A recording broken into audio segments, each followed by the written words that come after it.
request to enter into the record an August 2025 article by The Guardian entitled, "Ghislaine Maxwell hinted at Epstein's ties to Trump officials.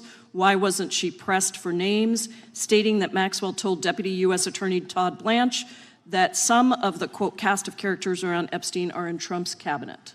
Without objection. Chair now recognizes the gentlelady from Pennsylvania. Thank you, Mr. Chairman, and thank you, Mr. Patel, for coming before us to testify today. I am concerned by your repeated claims that you're not able to disclose anything further about the Epstein investigation and files, and that there's no evidence of a broader conspiracy or other people who should be charged, because the American people aren't buying that you've been transparent or that there's nothing further to be seen. In your exchange with my colleague, Mr. Roy, you reiterated something that I heard you say yesterday in your Senate testimony, and that is, under your direction, the FBI will always follow the money. Is that right? The money, did you say? Yes. Yes, you said you'll follow the money. That's great.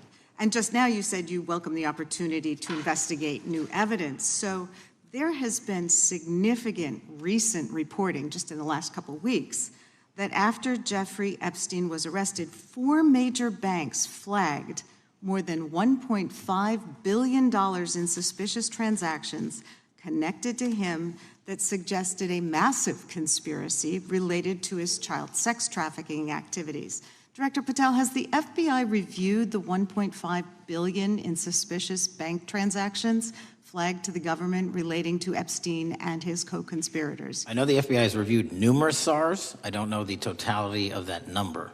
Okay, can you provide us with that number? I'll get back to you. Okay.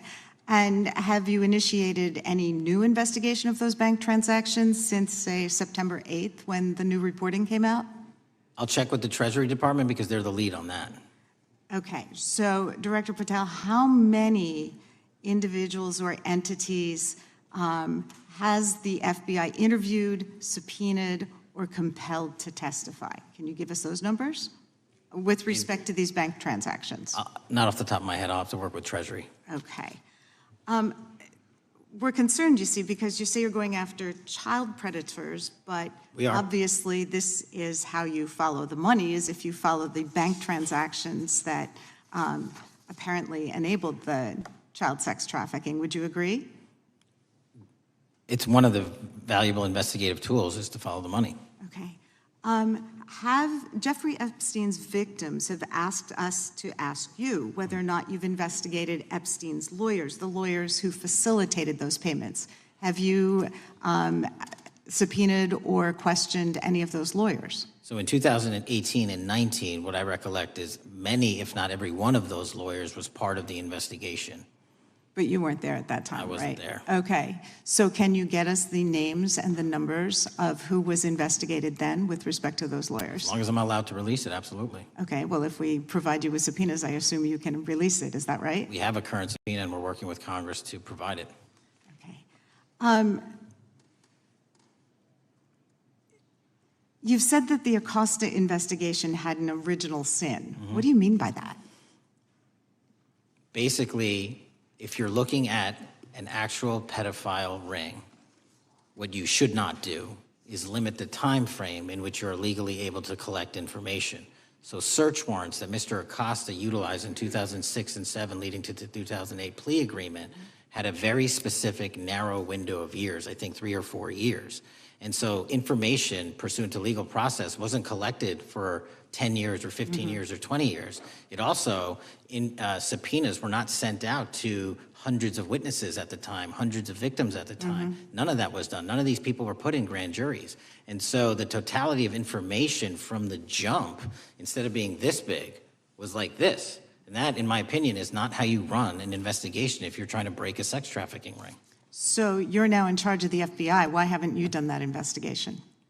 Great question, and here's the answer. Simply because I am not able to go back 20 years and collect information that the courts had decided was already subject to search warrants. They have said This wasn't the investigation. There's a non-prosecution agreement out of that plea. And when the case was reopened, and this is where it comes into play, when the case was reopened in 2018 and 2019, the search warrants, again, were limited to the conduct of Jeffrey Epstein. Now, whether that's right or wrong, that's a different discussion. But I'm telling you, that's the information well, we I think that reviewed. is a different discussion, and I think the discussion we'd like to have today is why you aren't following the money with respect to the broader conspiracy that it has been reported in the New York Times and elsewhere, and that if you really want to attack the issue, if you wanted to attack the issue, if you wanted to get to the bottom of it, if you wanted to disclose what really was involved in the Epstein files, the Epstein cover-up, that you would be taking very different actions that you are today. I do want to seek unanimous consent to enter into the record the New York Times September 8th, 2025 article, How J.P. Morgan Enabled the Crimes of Jeffrey Epstein. Objection. And also an article dated July 17th, 2025 in the Epstein case, Follow the Money. Objection. Okay, thank you. Gentlelady yields back. Mr. Chairman. Gentleman from Maryland is recognized. Thank you much.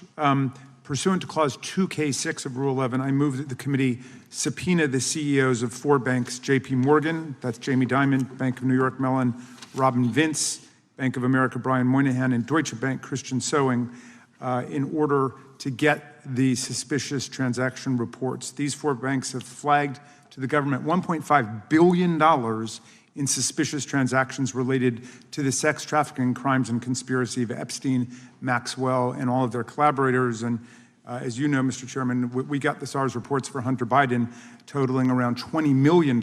And so these $1.5 billion in SARS reports we should get, especially since the director doesn't seem to be forthcoming. And I request that we do this immediately. I think the director's been very forthcoming. We will hold any motion to subpoena in abeyance until the conclusion of the hearing. The chair now recognizes the gentleman from Texas. Thank you, Mr. Chairman. Thank you, Director Patel, for being here. It is quite clear that certain members of this committee, they want their 15 seconds on TV, stamping and coming. Maybe it's for fundraising. Maybe they're struggling in their district. They need a little bump. But they turn a committee into a clown show, and that's what we're seeing. You're being unjustly attacked today. I watched the Senate hearings yesterday. You were attacked there. We know there's an agenda. There's always an agenda. It's the same characters with the same personalities, the same objective, and that is destroy the mega movement. You're being attacked, Director, is because you're effective. You highlighted what you've been doing in D.C. with the president in reducing violent crime. You're very effective. Another individual that was very effective with meaningful debate and dialogue was Charlie Kirk. And they killed him for it. Charlie Kirk was a man of faith. First and foremost, he loved his Lord Jesus. He loved his family. Beautiful wife, beautiful children. Just a remarkable, honorable man that was silenced with this assassin's bullet. I would say if Charlie Kirk lived in the biblical times, he'd have been the 13th disciple. He'd have been the 13th disciple. We have a new committee, if you're not aware, a new select committee regarding January 6th. I'm honored to be on that committee. I'm looking forward to working with other members to expose truth, questioning federal agencies that were involved on January 6th, like the FBI, played a role, but we don't really know, Director, to what extent. We don't know. The January 6th sham committee was not formed by Nancy Pelosi to seek truth. It was nothing about getting to the truth about January 6th. Their sole mission was to damage Donald J. Trump and end his political career. And everybody knows it. That's what the purpose was. You know what's nice? So I kind of get to ask the question, though. How did that work out for you? Donald J. Trump is back in the White House, and America loves him. I spent 30 years in law enforcement, retired sheriff from a large county in the great state of Texas. I've seen I've seen more enthusiasm and support for law enforcement today because of what you and Donald Trump have done over the last 8 months to protect the American people. The American people couldn't count on their government to protect them. Crime is rampant. And now we have a president and an administration that puts the American people and their safety first. It's interesting, a few minutes ago, a classmate reached out to me and sent me I told him, I said, yes, we got Director Patel in front of our committee today. And Andy Kane wanted me to tell you, he said, quote, tell him we love him. Tell him we love him and all the brave warriors exposing the deep state. Kash, you're a great American, sir. You're a great American. Your work as the director of the FBI is commendable. It's commendable. And I want to thank you, sir. Thank you for your service. Keep up the good fight, brother. Don't let him tear you down. Keep up that good fight. You have it in you. With that, sir, I yield back. Gentleman yield to me.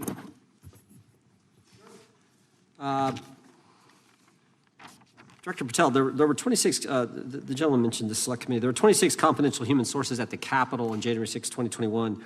4 entered the Capitol and thereby broke the law. Do you know if those individuals were being paid by the Ray FBI?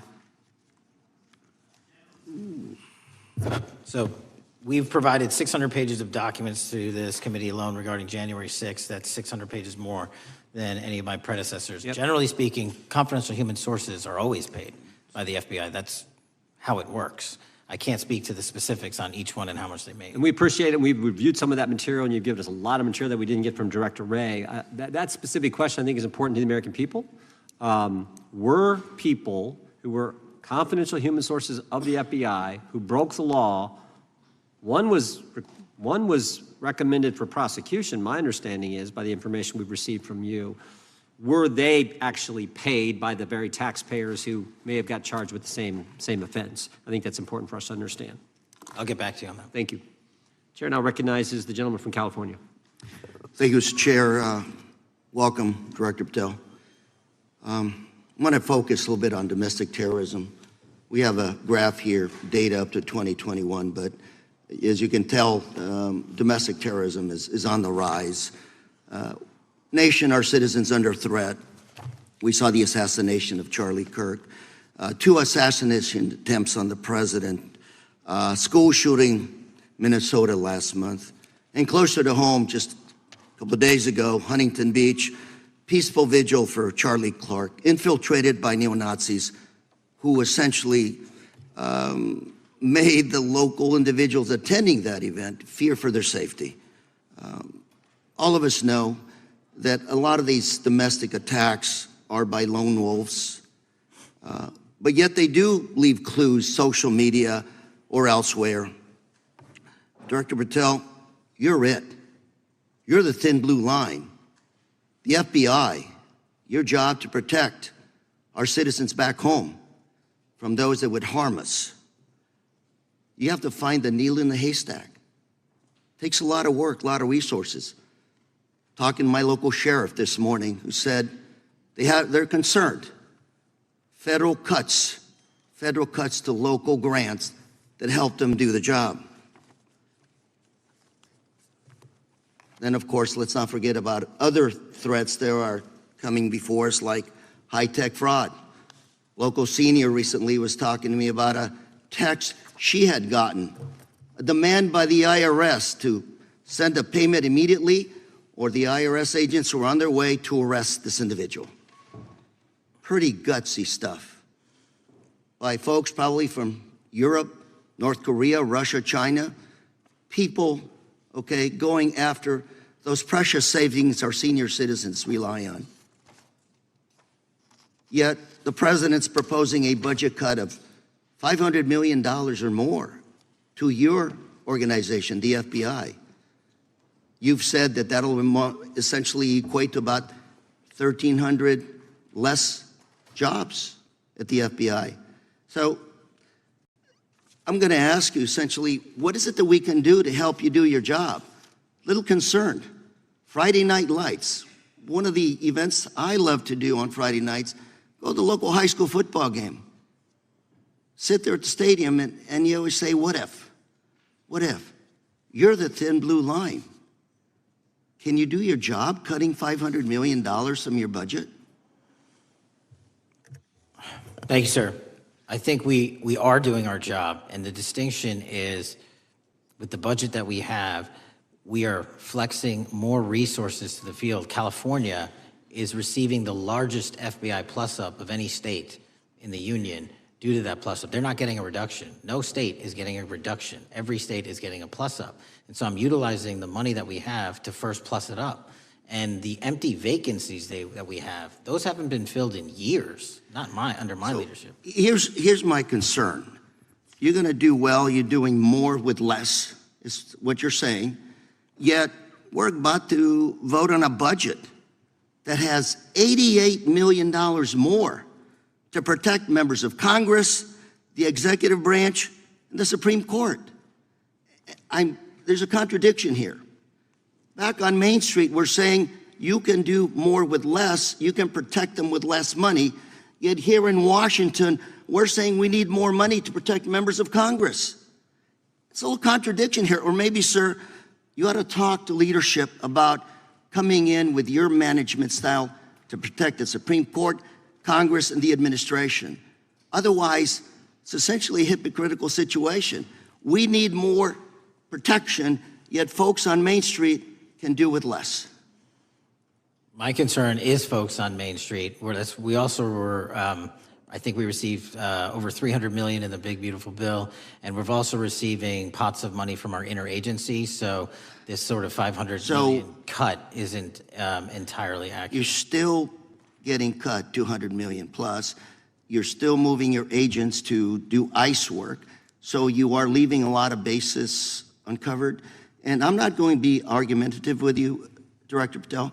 I'm just saying, if that thin blue line does not hold, people on Main Street will pay the price. I agree with you, sir. And I just look forward to working with you because I am very concerned that these kinds of budget cuts are short-sighted, especially when my local sheriff calls me and says, we need more support, and we're looking at budget cuts. I'll work with you, sir. Thank you, Mr. Chair.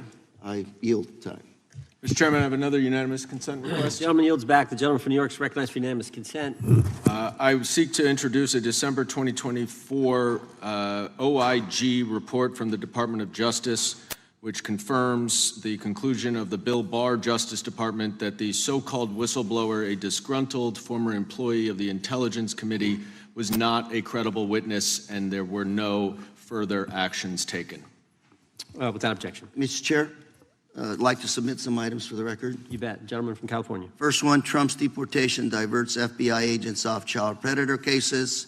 Second one, FBI director backtracks on administration's proposed budget cuts. And number three, Trump administration says 70% of ICE detainees do not have criminal convictions. Without objection. Gentleman from Texas is recognized. Thank you. Director, earlier this year, the committee learned of new documents tied to the Crossfire hurricane investigation and the Russia collusion hoax against President Trump. Your efforts in declassifying key documents tied to this investigation allowed the committee to acquire thousands of pages that it did not have previously. Did any of your predecessors make any effort to declassify these documents? Not to the extent we have. Did any of your predecessors share or leak any details that were classified at the time? There are ongoing leak investigations across the board at the Bureau related to this. I believe one of those is Mr. Comey, and I thank you for continuing that investigation. Among the declassified documents are the Durham Report Annex, the Crossfire Binder, and the Nellie Orr Criminal Referral. Could you summarize for those watching what we know about the Russia collusion hoax so far? Well, sir, I think the record will speak that the Russia collusion matter was perpetrated by a political party to go overseas and obtain information from a foreign intelligence asset, only to have that information, which was demonstrably false, turned over to the FBI, who walked into a federal FISA secret court and asked for a secret surveillance court order and lied to the federal court, and we know that because someone was convicted of it, and only to surveil the political opponent. So that is a massive scandal. We helped expose it. And in terms of the pages of productions, I provided 1,400 pages of production related to Crossfire Hurricane, and my predecessors have provided 0.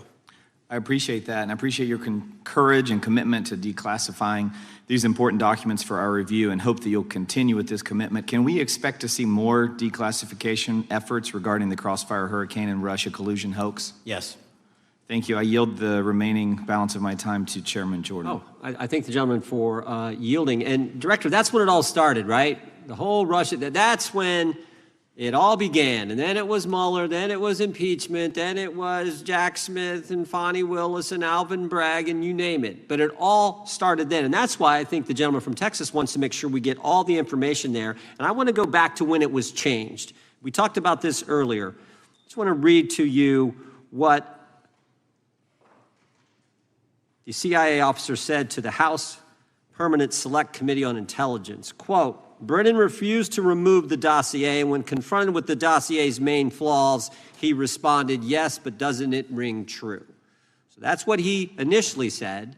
And then when he was talking to this committee, he said the CIA was very much opposed to having any reference or inclusion of the Steele dossier in the intelligence community assessment.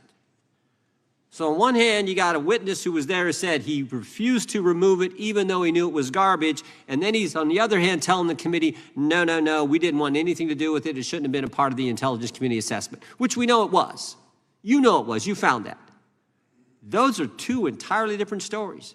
I think Mr. Brennan has some explaining to do, frankly, what happened there. And I think you said earlier that this whole thing, and I think you said to Mr. Gooden, this whole thing is being looked at as part of this grand conspiracy to undermine the president, whether it's Comey, Brennan, Clapper, former head of the Intelligence Committee, now senator from, whoever it is, that's all being looked at. Is that accurate? Yes, sir. Well, we appreciate that. And part of what's also being looked at, and I think the gentleman from Wisconsin brought this up earlier, what is a burn bag for, by the way? Generally speaking, the intelligence community obviously utilizes and possesses classified documents, but drafts of those classified documents and even ultimate finished products of those classified documents have to be recorded and or discarded. And if they are discarded, the only way we do that, the hard copies, is we literally put them in burn bags that are identified specifically for that purpose, and there is a very exact courier system in which those burn bags are obtained and the material inside is destroyed. So it's to get rid of the material, right? Yes, sir. And it looks like the annex that Mr. Durham in his investigation had was put into a burn bag by your predecessor, I assume, to be destroyed. Is that accurate? Without getting into the stylization of the evidence, anything that's put in a burn bag is for purposes of destruction. Do you find that interesting that the Durham annex was placed in a burn bag, that you would discover that when you took over as the head of the FBI? We found a lot of information in a lot of burn bags. Well, we appreciate you finding that. We'd like to know a little bit more about that, and we look forward to that information coming forward. And I appreciate the gentleman yielding. With that, we now recognize the gentleman from Colorado. Thank you, Mr. Chairman, for holding this hearing. Thank you, Director Patel, for being here today. I have a couple of questions regarding a terrible shooting that occurred in Colorado, a state, as you may know, that I represent. You've testified previously about, I think, what you would describe as your efforts to provide more information regarding the investigation with respect to the horrific assassination of Mr. Kirk. And so, in that same vein, I'm hoping you can provide this committee and my constituents in Colorado with some clarity. Absolutely. I think, as my colleagues know, in Evergreen, Colorado, Jefferson County, a county that I proudly represent, at Evergreen High School, a shooter ultimately injured. 2 students were praying for their swift recovery. There's an article here from Colorado Public Radio. The title is, quote, FBI was already investigating an account that may have been linked to the Evergreen shooter. You're familiar with the circumstances generally, Director, regarding this terrible tragedy. Yes.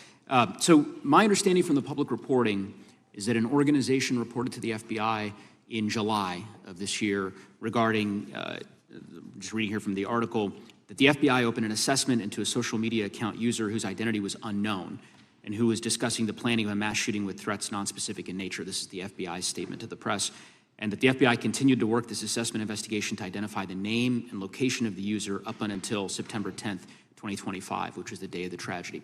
Can you provide us some clarity on what were the impediments to finding, the account user, and maybe describe in greater detail the FBI's work in that regard? Generally speaking, yes, because I know even though the shooter's deceased, the investigation we're not done. Sure. And so the impediments to finding these individuals, and you highlight a great point.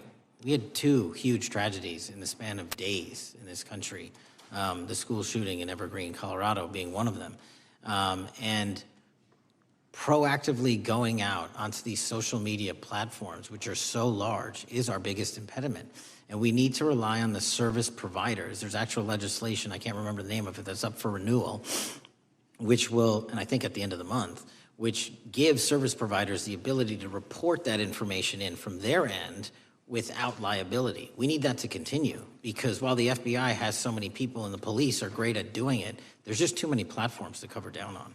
Well, I appreciate that, Director Patel, and I think we're certainly, I'm interested in continuing this conversation, because I think the reporting suggests that there's a pattern, and that ultimately, we want to make sure that law enforcement is able to prevent this kind of tragedy from happening in the future. I have a question. It's not meant as a gotcha question, so it just frame it there. But it is in regards to some reporting around a periodic transaction report that you had filed earlier, this year. So this is in July, pursuant to the ethical obligations as a senior executive official. You remember filing that in July?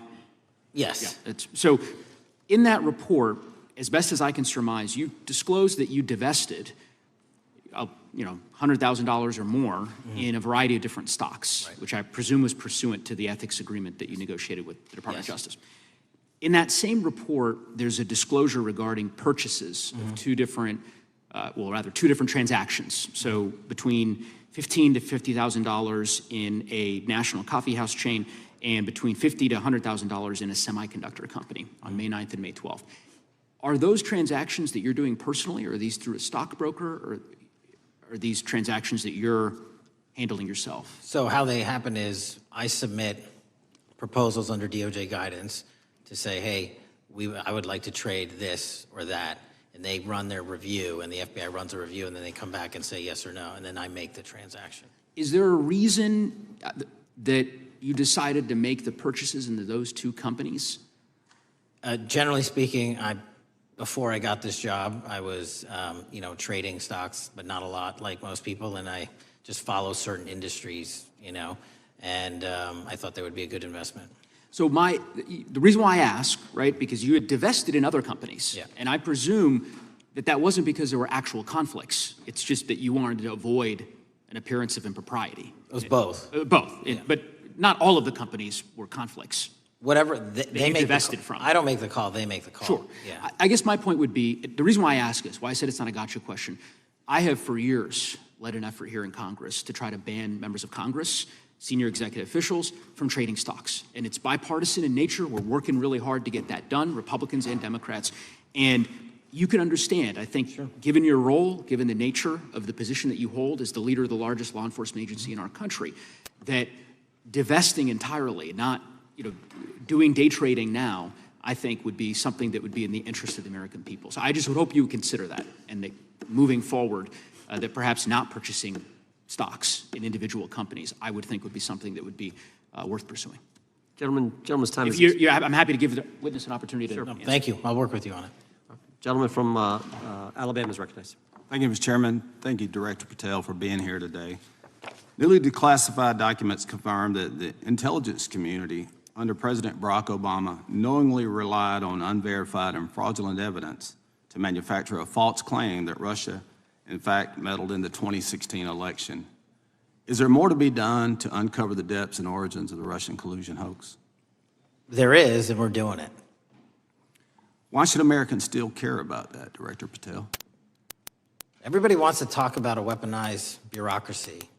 And when we put out the facts about a weaponized bureaucracy, not because I said so, but because we found the FISA documents, because we found the 302s and the 1023s, then it becomes a political football. My job is to continue to put out that information and let the American public read it for themselves when I'm lawfully able to do so.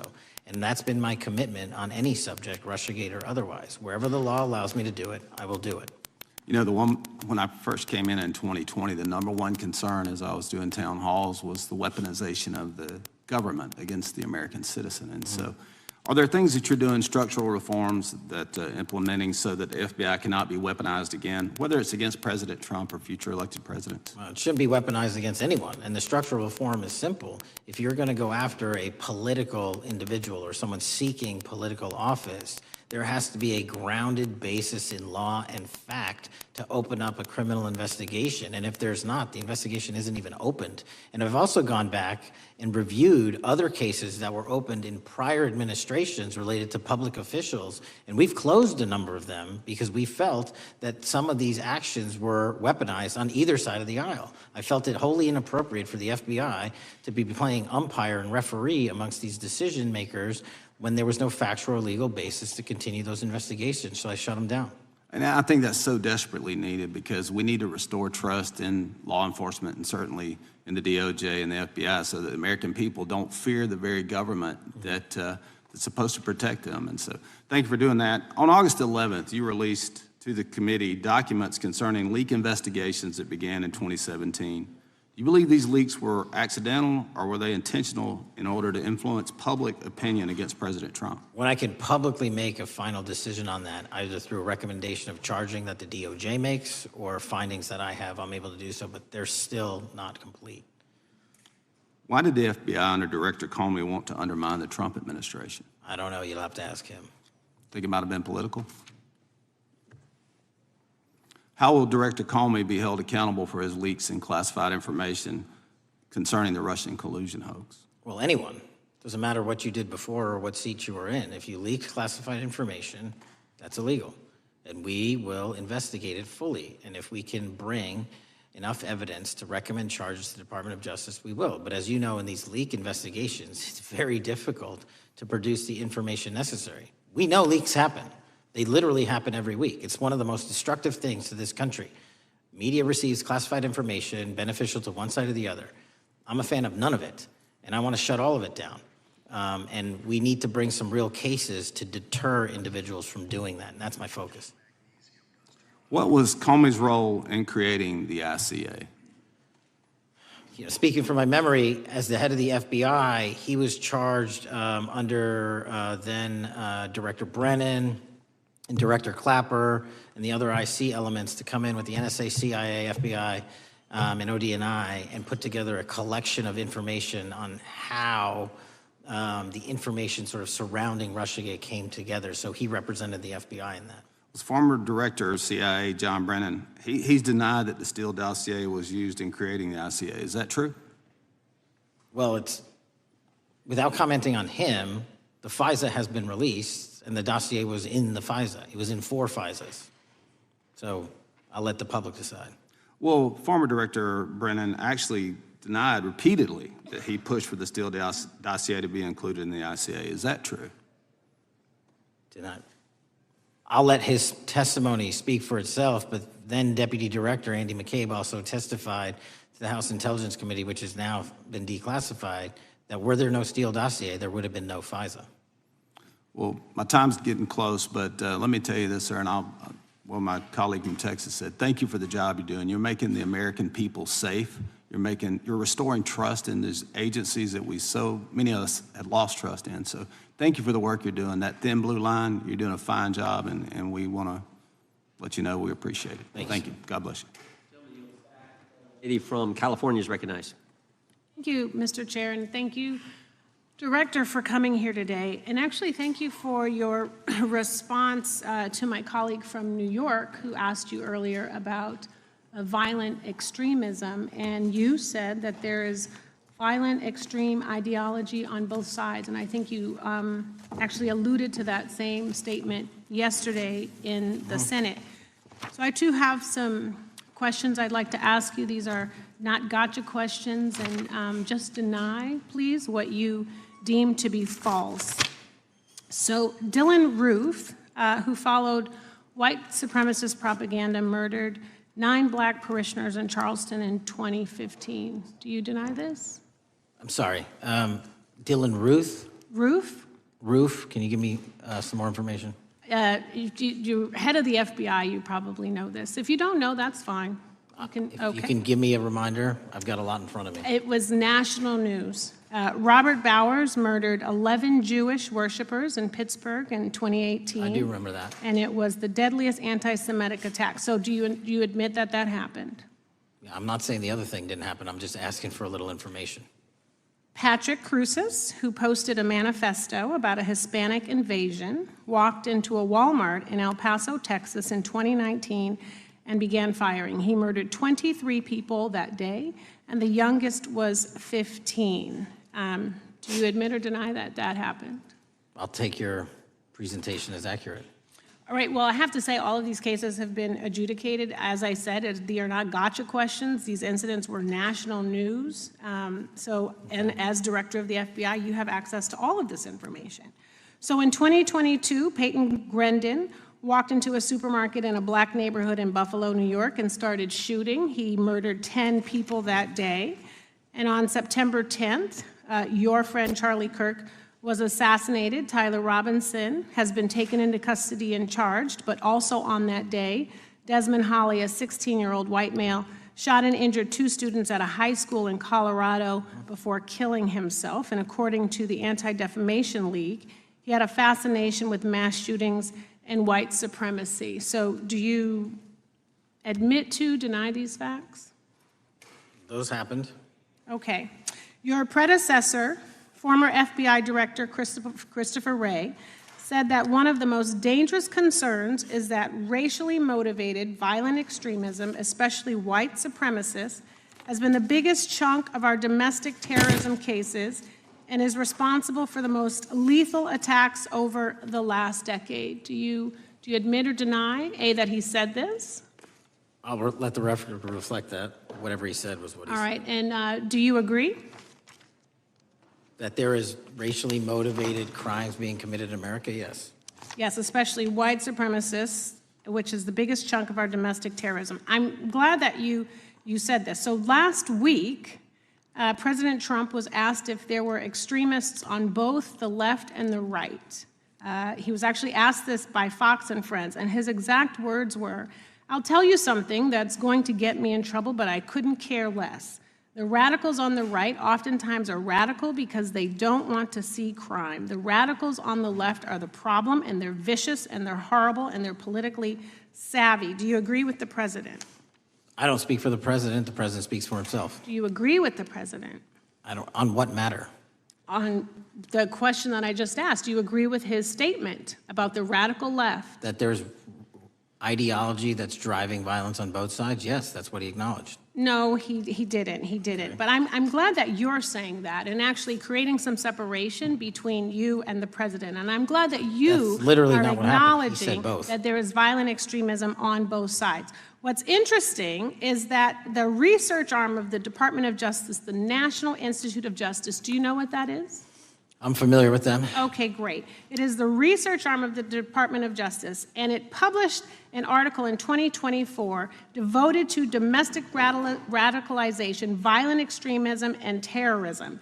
I have it. It's interesting that it's no longer on the website. It has been scrubbed, but I ask these questions because what makes a strong, qualified director of any business, of any household, of the FBI, what makes a reputable prosecutor is not lapdog loyalty, but a commitment to the creed that evidence is agnostic and that the evidence will lead you to making the right decisions. And your job, no one's job is to like the data or the evidence, it is to collect it. That is how you gain trust. And Mr. Chair, I would like to enter into the record, if I may. White supremacist group stands by racist ideology with unanimous consent. Without objection. Dylan Roof, the radicalization of the alt-right and ritualized racial violence. Without objection. Thank you. Another article, how Robert Bowers went from conservative to white nationalist. I'd like to enter that into the record with me. Without objection. Patrick Cruces believed he was fulfilling Trump's wishes in El Paso attack, his attorneys said. I'd like to enter into the record. Without objection. Buffalo shooting, how far-right killers are radicalized online. I'd like to enter that into the record. Without objection. Evergreen High School shooters online activity reveals fascination with mass shootings, white supremacy. I'd like to enter that into the record. Without objection.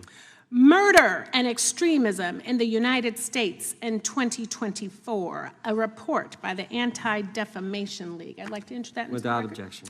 And the article, the report that was scrubbed from the DOJ just recently, National Institute of Justice Journal focusing on domestic radicalization, violent extremism, and terrorism. I'd like to enter that into the record. Without objection. And lastly, the libertarian think tank Cato and their analysis on violent extremism and the right rising in extremist acts. I'd like to enter that into the record. Without objection. Thank you, and I yield back. Gentlelady yields back. Gentlelady from Wyoming is recognized. Just very quickly, Director Patel, thank you for being here, for your service to this country, and for the transparency that you have brought to the FBI and for the American people. Transparency that was absolutely non-existent in the Biden administration and FBI. I believe that you might have been asked earlier about whether you had had an opportunity to visit with any of Epstein's legal counsel. Were you asked that question earlier? I think so. Okay. One of the legal counsels or legal fixers for Mr. Epstein was Stacey Plaskett, the Democrat delegate to Congress from the Virgin Islands. So perhaps for those on the other side who are interested in talking to Jeffrey Epstein's attorneys, they could sure visit with one of their own colleagues. I want to focus on something that I think is very important that has not been addressed enough today, and that is related to the consequences of the Biden open border. One consequence of the Biden border crisis is the impact that it continues to have on our tribal communities, with the cartels taking advantage of our open borders, the Mexican drug cartels, by infiltrating our reservations and bringing violence, drugs, murder, trafficking, and more. Last year, when I questioned the Attorney General Garland about what the DOJ was doing to protect these communities, he simply deflected responsibility and said that Congress had not appropriated sufficient resources for them to be able to protect our tribal communities.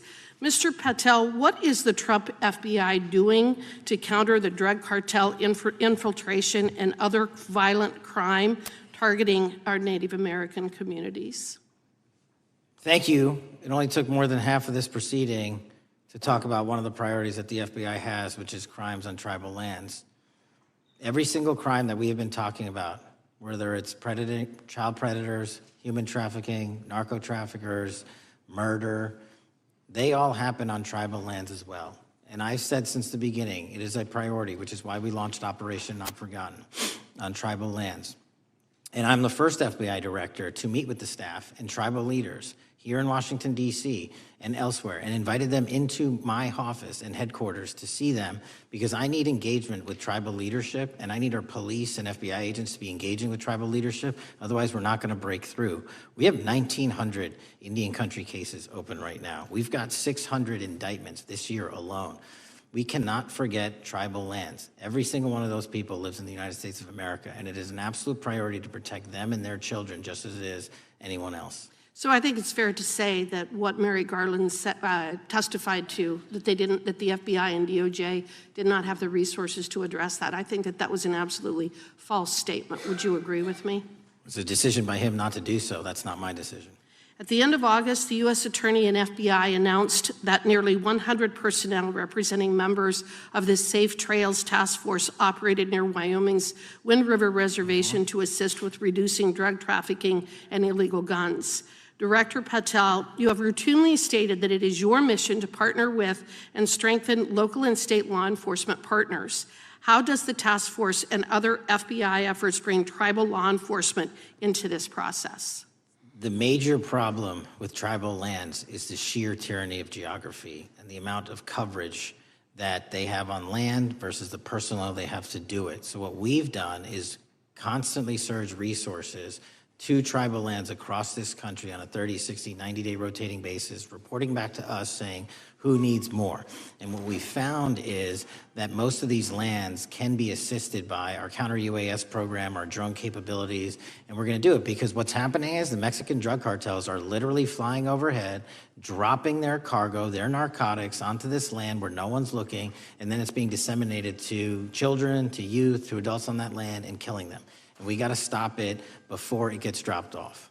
Well, and your testimony proves that the Biden administration did not lack the resources to address drug and violent crime in tribal communities or around the United States. It instead expended and wasted these resources investigating parents, Catholics, we now find out Turning Point USA, the RNC, and Republican organizations, rather than protecting our Native Americans by closing the border. Is that fair? I think so. Wonderful, thank you. And I do appreciate the work that you've done in this regard. I was previously the chairman of the subcommittee on Indian and Insular Affairs with the Natural Resources Committee, and safety and security on our reservations and for our tribal members has been one of our priorities, one of my priorities, and I very much appreciate the work that the FBI has done. Let me know if there's anything else I can do to help you, and with that, I yield back. I will, ma'am. Gentlelady yields back. The gentlelady from Georgia is recognized. Thank you, Chairman, and thank you for coming in today, Mr. Patel. In the past few months, the country has experienced a string of horrific, high-profile attacks that have been motivated by racial hatred or political ideology. Shooter attacked the CDC headquarters, firing hundreds of rounds and killing a police officer. An arsonist set fire to the Pennsylvania governor, Josh Shapiro's residence, with the governor and his family actually inside. Minnesota House Speaker Melissa Hortman and her husband were assassinated earlier this year. Clark and Charlie Kirk was murdered last week. Bomb threats have been made against HBCUs and the DNC, and just the list goes on and on. I only have just a few minutes today, so I don't want to take a lot of time to go into all the countless and devastating violent crimes and incidents that have happened at our schools or on our streets and in our communities that have just been happening all year long. Mr. Patel, just yes or no, is this type of political violence ever acceptable in your eyes? No. I'm glad that we agree that these heinous acts designed to instill fear and division in our nation are never, ever acceptable, yet each of these incidents has recently taken place under your watch. The FBI's website states that protecting the United States from terrorist acts is the FBI's #1 priority, including from domestic terrorists. Is this still your #1 priority? Domestic terrorism? Preventing domestic terrorism. Our #1 priorities are protecting the homeland and international terrorism and crushing violent crime, and domestic terrorism sort of interlays between both of those. Okay, so, well, then I'm glad that you're giving us the right answer, but unfortunately, your actions kind of tell a different story. Earlier this year, you granted the ranks of the FBI's Domestic Terrorism Operations Section. This is the section of the FBI that is most directly responsible for addressing political violence in our country by preventing attacks from occurring and effectively responding to them if they do. The agents in this section are the ones who stopped an individual stockpiling weapons, who planned to attack schools and churches in Florida and seized bombs made by an ISIS sympathizer in New Orleans. And instead of ensuring that this section has all the resources that it needs at a time when its mission is critical, you fired its decorated veteran FBI agents who have served their country proudly under Republican and both Democratic presidents, and you scrapped the tools that they developed to fight domestic terrorism, including the National Domestic Terrorism Incident Database.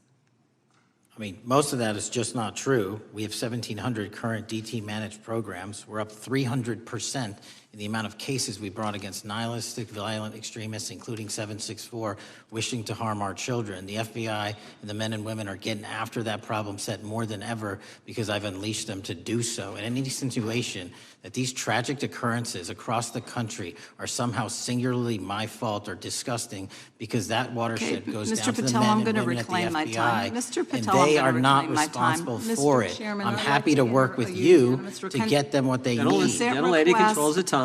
Unanimous consent request. you'll state a request. Thank you very much. Into the record, an article from Reuters titled FBI Scales Back Staffing, Tracking of Domestic Terrorism, Probes Sources Say. Thank you very much. Without I objection. appreciate that. So, Mr. Patel, and it isn't just the domestic terrorism operations section. Under your watch, agents are fully diverting their attention to these anti-immigrant and city takeover operations, leaving our children vulnerable to dangerous networks of online predators, both domestic and international. You pulled more than 120 FBI agents from their normal duties to operate sobriety checks and conduct traffic stops, exposing the FBI's fleet of unmarked cars and thereby making it harder for the FBI to combat violent criminal gangs, foreign intelligence services, and drug traffickers in the process. That's simply not true. If we were not able to do two things at one time, how would we be Patel, I seizing reclaim record my amounts of time. I reclaim my fentanyl? time. 23,000 Chairman, I'd like to violent enter felons have into been the arrested. Time belongs to the Consent gentlelady. More than twice as many as request. last Time year. belongs to the gentlelady from Georgia. Thank you very much. And this request basically is, it is an article from Reuters which quotes law enforcement officers familiar with agents who once covered child exploitation cases but now focus on immigration child exclusive. Thousands of agents diverted to Trump immigration track down. Mr. Patel, in the short time I have left, your tenure as director of FBI has been somewhat problematic. Americans are left definitely less safe under your watch. You have gutted the FBI's ability to keep safe from domestic terrorism. You have sent FBI agents to conduct traffic stops and round up hardworking immigrants who pose no danger to public safety. People even President Trump referred to as good, long-time workers. Your job is to protect and serve the American public. Time to the You have gentlelady. spent your time protecting heinous individuals and using the FBI to serve as a political circus. You at times have appeared unequipped. Time to This the country gentlelady has deserves better, expired. and I yield. Gentlelady yields May I back. respond? Sure can. Simply put, what is it? Are we failing? If we're failing, how are we arresting 23,000 violent felons? Twice as many as this time last year. Are we failing? Because if we're failing, how are we seizing 1,500 kilograms of meth, 25% increase from last year? Are we failing? Because we captured 4 top 10 FBI most wanted from around the world in 7 months. That's more than the entirety of the last administration. Are we failing? Because we put 1,500 child predators in prison. Are we failing? Because we dismantled 300 human trafficking networks. Which is it? You don't like me, that's fine. But don't you dare disparage the men and women of the FBI that are producing record results in historic fashion to protect this country. They are kicking ass for America, and they're going to continue to do so. And we appreciate your leadership. The gentlelady from Florida is recognized. When I was home recently, I met with the agents leading the Tampa office of the FBI, and I saw what they're focused on in my community: stopping drug traffickers, rescuing children from exploitation, fighting cybercrime, protecting us from acts of terrorism, foreign and domestic. And I know from my time as a federal prosecutor and a judge that this work by the Bureau doesn't make headlines, but it is happening every single day. At the top, accountability is necessary, transparency is critical, but today we've seen an effort not just to diminish, but to distort the work of Director Patel and the agents he leads. If we really care about transparency and about truth, then what we owe to the American people is this reality: that thousands of dedicated professionals at the FBI wake up every single day thinking not about themselves, but about this country, and keeping every single one of us and our children safe from harm. And Director Patel, I would like to hear from you the facts about what the FBI is doing and your efforts to fight crime. Director Patel, isn't it correct that since January 20th, 2025, the FBI has made over 25,000 immigration-related arrests, including 350 members of Tren de Aragua and 195 members of MS-13? Those numbers are accurate. The Tren de Aragua numbers are up over 350% from the year before. And during that same period, hasn't the FBI seized over 66,000 kilos of cocaine, 6,000 kilos of meth, and 1,500 kilos of fentanyl? Not to be nitpicky, but it's 89,000 kilos of cocaine and 7,300 kilograms of meth. And isn't it also true that the FBI Tampa Division's Panama Express Strike Force specifically seized nearly 67,000 kilos of cocaine valued at more than $1.6 billion from illicit maritime vessels? One of our best operations out of the Port of Tampa, and I was down there in South Florida when Panex did their work. Director Patel, since October 7th, 2023 Hamas attack, the FBI has been a co-leader of the Joint Task Force October 7th. Isn't it correct that this task force is actively working to bring justice for victims and to prevent terrorist infiltration at our borders? Yes, ma'am. Since January 20th, hasn't the FBI arrested 59 foreign intelligence operatives for spying or smuggling dangerous material into the United States? Yes, we have, and that's on track to be more than 25% than ever before. And the FBI has also been leading operations against major cyber threat actors, including those from Russia, China, Iran, and North Korea. Isn't that right? A 17% increase from year to date last year. Director Patel, the FBI's child exploitation task forces continue to investigate predators who target children online and across our communities. How significant is that threat today, and what results have you seen under your tenure in bringing these offenders to justice? We have, under Operation Grayskull, dismantled dark web units that are operating online, not just in the United States, but across the world, to do our children harm. We have taken into custody more suspects than ever before on those who seek to harm our children. That is what the men and women of the FBI do, and that's what they're going to continue to do. Those are the real results when you let good cops be cops, and when you let us get on these platforms and expose them to the public and show them the harms of these predators on these online gaming systems and social media systems. And we need more help from Congress to allow us more authorities to do that work. The FBI laboratory manages the Combined DNA Index System, or CODIS, which compares over 25 million DNA profiles and aids more than 125 investigations each day. Director Patel, why is this important to law enforcement nationwide? All of law enforcement relies on our CJIS operation out of West Virginia. And what that does is allow 19,000 agencies to come in and say, hey, does this guy have a criminal history? Hey, is this an illegal firearm? Do we have a DNA hit like we did in these recent assassinations? That's what the FBI brings to bear, because local and state law enforcement agencies just don't have that capability, and we're doing it 24/7, 365. CJIS does not close for 1 minute.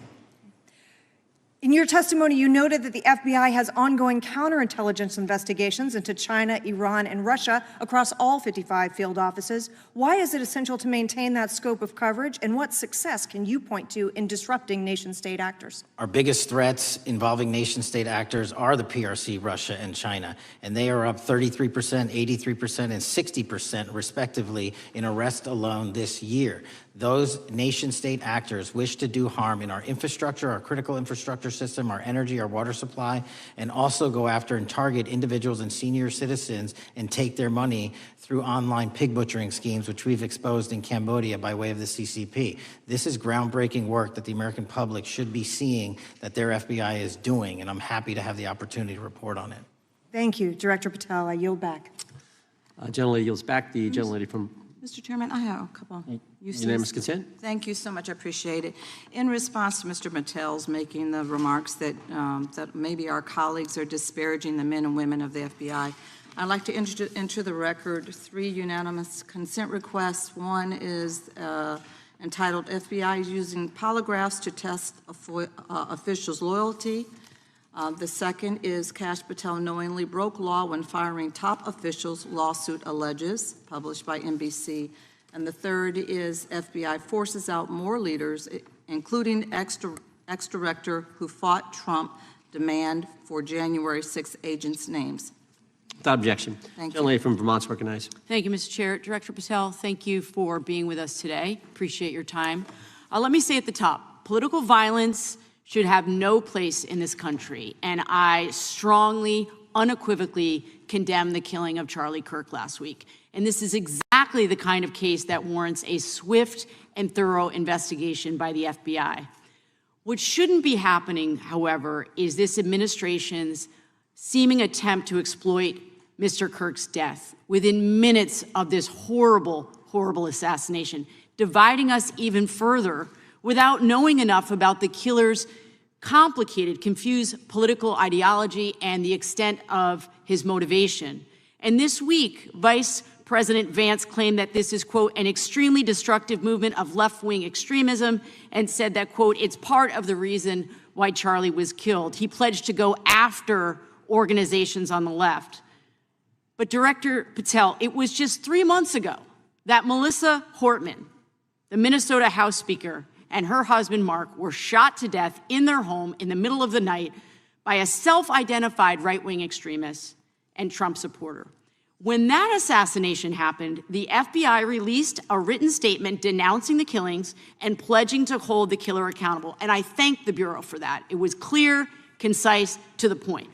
But when you compare that statement to the over 50 mentions of the Charlie Kirk killing and just 4 for the Hortmans on accounts affiliated with the FBI and your personal account, it appears to many Americans that you're valuing some lives more than others, and that's painful. And this is what I'm hearing from my constituents, so I just want to convey that to you. And the vice president didn't even call on right-wing organizations to tone down their rhetoric after that horrific killing in Minnesota, and he never once spoke about dismantling conservative institutions. This week, when the president was asked by a reporter about Speaker Hortman, he claimed he didn't even know who she was. One of the most high-profile assassinations of an elected official in recent memory, and the president claims to know nothing about it, hasn't even heard of it. It was absolutely devastating for her colleagues and for her family. And I think we all can agree in this room that we have to stop this political violence. So my first question to you is, Director Patel, what is your plan as director of the FBI to turn down the temperature, especially in light of the fact that it seems like members of the administration are reacting to political violence based on party affiliation? What's your plan? I can only speak for myself and the FBI. Course. And what we are doing is, I think I mentioned earlier, we're following the money, because whatever attack you are describing, and they are all despicable, equally so, people need money to operate. People need money to conduct these attacks, to conduct these investigations. And so what we are doing is finding the people that supported this infrastructure system, because even when you say there's a lone, quote unquote, lone wolf actor, he's not truly a lone wolf actor. Something happened along the way. I agree. And so can I just because we have such little time, are you making a commitment right now to follow where the evidence goes in investigating whether it's violence on the left or the right? Because over the last 10 years, when you look at the ideology, I want to follow up on what my colleague from California said. When you look at the data, you look at the Anti-Defamation League data, 96% of ideological motivated killings were committed by the right wing. When you look at the Institute of Justice report that she cited, it's 5 times the number that 5 times the number of far-left extremist incidents are perpetrated by far right. And it's been reported, and she mentioned this, that as of September 12th, 2025, just 2 days after Charlie Kirk's killing, that the DOJ removed that report from the DOJ website. That's why Americans are concerned that there seems to be a separate system of justice, that if you are a Republican and you are attacked, you will get the full weight and authority of the FBI in this administration. But if you are somebody serving in the Minnesota State Legislature and you are assassinated in your home, that the response is different. And I think to ignore the threats from the right or try to do a both and when there are multiple instances when it's overwhelmingly coming from the right, this is a disservice, because Americans want to know that whoever they are, whatever their political affiliation, that the response is going to be the same, and it is going to be done with the same diligence. And I'm wondering if you will commit to me right now that you will be a voice right now standing up to those voices in the administration that are adding to the violent rhetoric right now. That's what I'm asking you. Will you commit to this? Time of the gentlelady has expired. The gentleman can respond. My voice will be through the investigations that the FBI conducts, and we will conduct them all lawfully and equally. Can we expect in the future that your tweets in related to one killing will be the same level of concern? The gentleman from Texas is recognized. Thank you, sir. Director Patel, thank you for being here today, and most importantly, thank you for restoring trust and faith in the FBI, which has been severely eroded under the Biden administration. Thank you for your service and your continued service in this capacity. On April 7th, 2025, Charlie posted on X, "Assassination culture is spreading from the left. 48% of liberals say it would be at least somewhat justified to murder Elon Musk. 55% say the same about Donald Trump. In California, activists are naming ballot measures after Luigi Mangione. The left is being whipped into a violent frenzy and set back. Whether losing an election or losing a court case justifies a maximally violent response, end quote. And unfortunately for Charlie, that reaction also came when they couldn't win a debate on a college campus. You cannot be intellectually honest and say that this problem is on both sides. It's not just what happened to President Trump, it's also what just happened to Charlie. And we've gotten to a point in America where violence is encouraged. We have a former president of the United States that opens up his campaign in 2019, that's Joe Biden, by saying that his opponent is a, quote, existential threat to this country. Houston, we have a problem. People that you disagree with are not existential threats. They are not Nazis. They are not fascist. They are not racist. They are not deplorable. They are not irredeemable. They are your fellow Americans who have a different perspective on how government should run and what government should look like. Whether or not we should have strong sovereign borders, whether or not we should have safe communities, whether or not we should have places to worship our God and not worry about being shot, whether or not we live in communities and cities that are not overwhelmed by drugs and crime, whether or not we have two genders, and whether or not we have common sense in our policies and our values. And people that believe these things are not existential threats. I happen to be one of these people that believes all of the above, and as someone that served this country in combat, I can assure you I am not an existential threat to this country because I swore to protect her. I also want to point out, how many cities have you seen burned to the ground since Charlie Kirk's death? 0. No summer of love, no riots, no nothing, no looting, no killing, none. We simply gathered and prayed for his soul, his family, and this country, because that's exactly what we represent. And while we might be angry, this righteous anger will carry on Charlie's message and legacy. I want everybody to know something very simple. Charlie is not dead because of what he said. He is dead because people listened. My time is limited, so I have a few questions for you, sir. And again, thank you very much for being here. I really appreciate your time and your service. In your experience in the FBI, have you noticed a precipitous rise in political violence and other associated crimes that you have been investigating so far this year? And if so, is this trend in motive left-wing or right-wing violence? I can always speak generally, sir. There is too much political violence, and it has been a precipitous rise on too many fronts.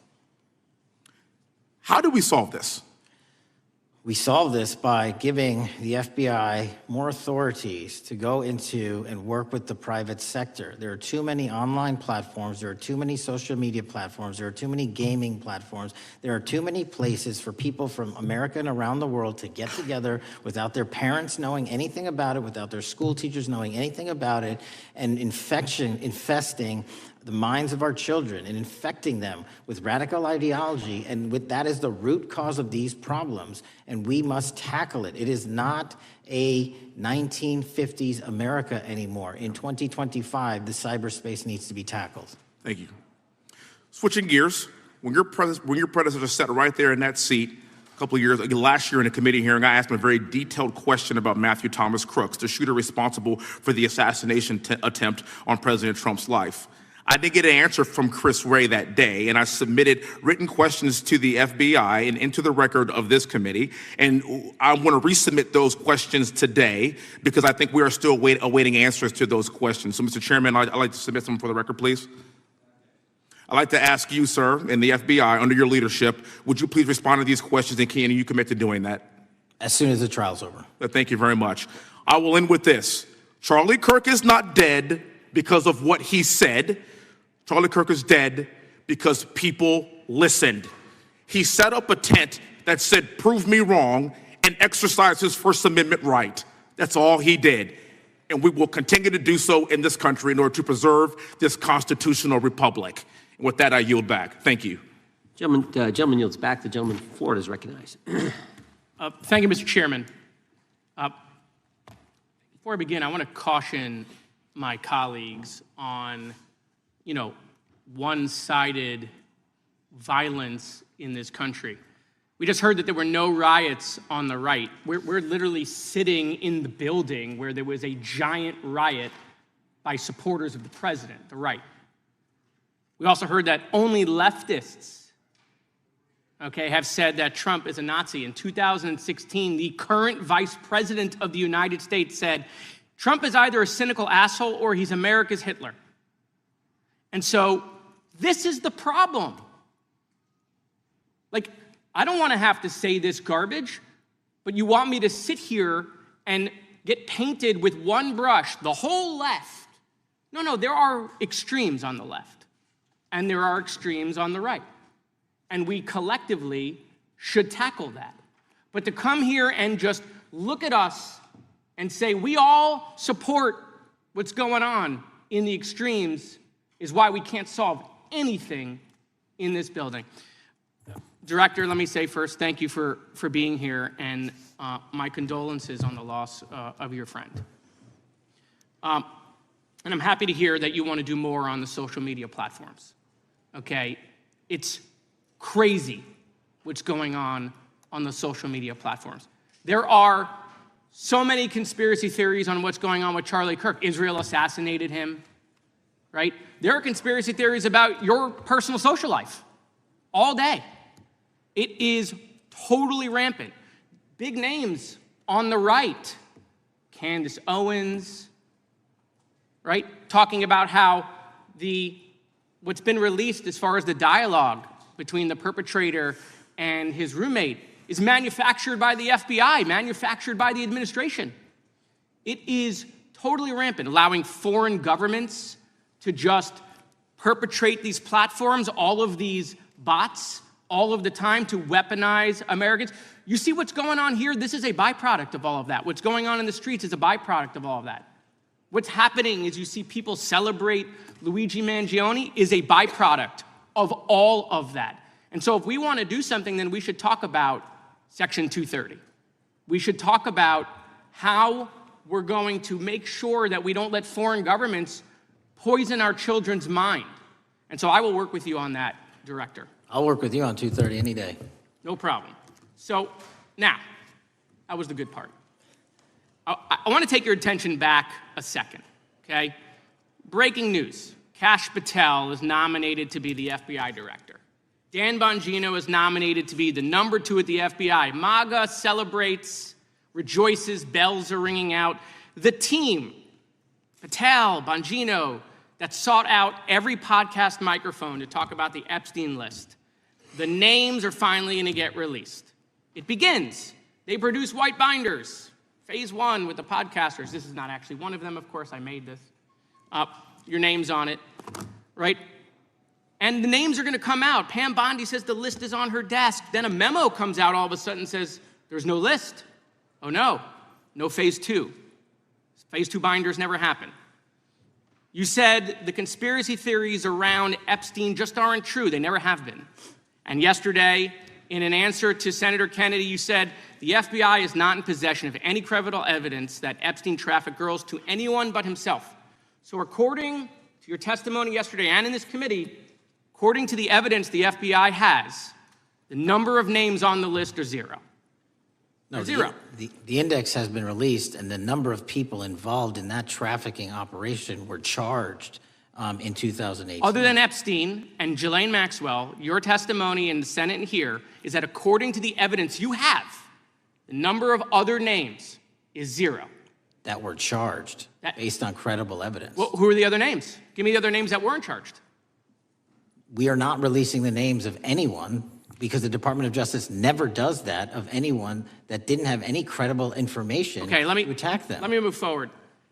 The president has, you've seen the picture of the woman's body with the writing and the president's signature. The president says that's not his, okay?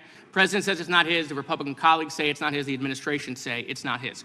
Will you be opening up an investigation into the Epstein estate for putting out a fake document with the president's signature linking him to the world's largest pedophile ring? Will you be opening that investigation into that? On what basis? On what basis? They literally put out a fake document, according to the president, with a fake signature. It's a forgery. of the President of the United States signature. That's the basis. Sure, I'll do it. Okay, I look forward to that investigation. Am I over? Thank you, Mr. Chairman. I appreciate your diligence. Gentleman's time has expired. Chair now recognizes the gentleman from California. Director Patel, as you know, my state, California, is home to the worst public infrastructure failure in U.S. history, known as California High-Speed Rail, although the name is probably a misnomer. Earlier this year, I joined your counterpart at the Department of Transportation, Sean Duffy, doing a compliance review of the federal money the state has received, and the outcome was that the state has not complied with the terms of its billions of dollars in funding because it hasn't actually built anything. And so that federal funding has now been cut off, but a lot of us in California still have questions as to where all the money went. We're 17 years in to this project, and absolutely nothing has been built. Not a single bit of track has been laid. There are no stations, there are no passengers, and the plan initially was to have the whole thing, LA to San Francisco, done by 2020 at a cost of $33 billion. Yet here we are in 2025, nothing has been built, and according to the New York Times, the project won't even be completed this century, and the total cost is now estimated to be over $130 billion. So I just wanted to ask you, do you think this is something that bears scrutiny, or can you confirm whether there's any kind of investigation going on at the FBI? The FBI certainly can't investigate incompetence, but the FBI certainly can investigate and does investigate waste, fraud, and abuse. And so if we have any information that indicates that that happened in this situation or anything else, we'll look at it. Thank you very much. We've also, been talking some today about the issues that occurred at the border during the Biden administration. You might not agree with your predecessor on everything, but you probably would agree with some of the statements he made in testimony before this and other committees, raising alarms about the risk of terrorism from illegal border crossings. Since becoming director, have you gotten some insight into how well calibrated those warnings were, and what is the status of that risk now? Since becoming director, there's been a sharp decrease of border crossings for known or suspected terrorists from the southern border. But unfortunately, there has been a sharp increase of known or suspected terrorists entering through our northern border. And so what I'm trying to do is work with our northern border states and our interagency to tackle that problem. But it is an absolutely massive border that can't physically be sealed. So we're going to have to get creative and put more resources into that.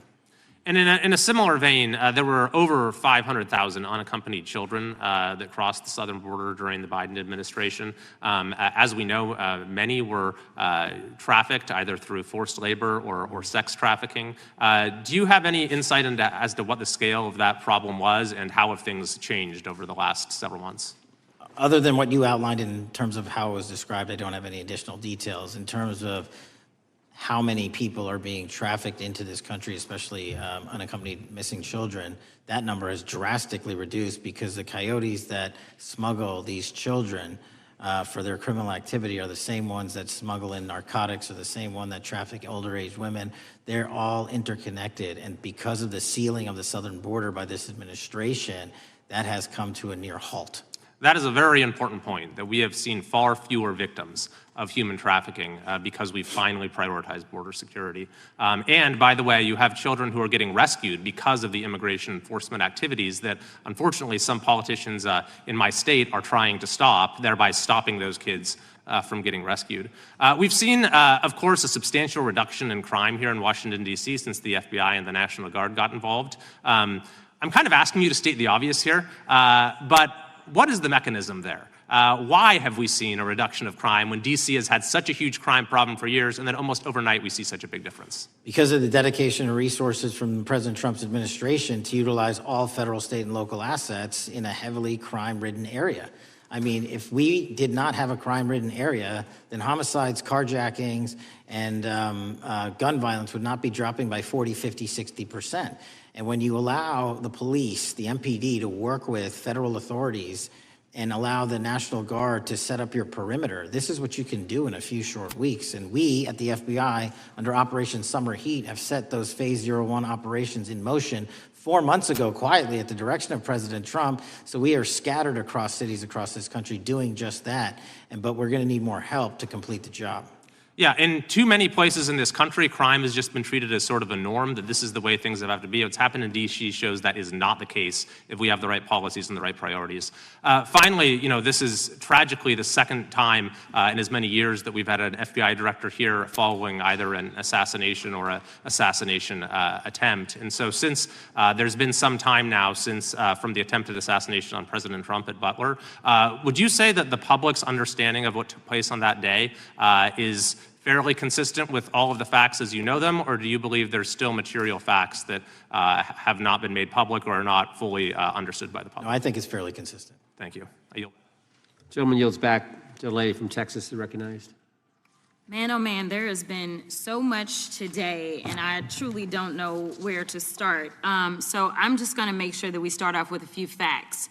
So a couple of facts that we need to make clear for everyone is that, number one, Director Christopher Wray, when he was appointed to be the head of the FBI, was appointed by Donald Trump. Now, I will agree that I definitely take issue with a number of decisions that Donald Trump makes, especially when it comes to the people that he decides to appoint to very important positions, including this one, because I did have to make sure that I wasn't going crazy. But when I say that you are the least qualified FBI director in the history of the FBI, that is real, because you are the only one that never even served with the FBI prior to joining, yet we are supposed to believe that That's you are false. the greatest thing since sliced bread. I didn't ask you a question. Now, what I Still want to go false. through is to talk about why you are a failure and why, honestly, we just need to tell you bye-bye. I know that you got a little upset and you put on your show for your boss because it seems like you're trying to save your job when it came to talking to Senator Booker yesterday. But let's go through some of your failures. So before you were even confirmed, and I think one of my colleague from Georgia, pointed out that you are already targeting career officials so that you could direct illegal firings. Mind you, these cases that you were so upset about, which are the ones tied to Trump, the cases came through his handpicked FBI director. And frankly, when people sit around and say things like, oh, we're happy because now we feel safe. I don't know who feels safe in this country except for the white supremacists, because I specifically as a black woman definitely don't feel safe. And frankly, my colleagues have been real nice to you today, and I applaud them, but I don't have the same demeanor because I know that multiple colleagues on this side of the aisle have faced death threats. In fact, somebody tried to kill one of my colleagues. And frankly, I don't know if this FBI or under your leadership, if those people would have been caught.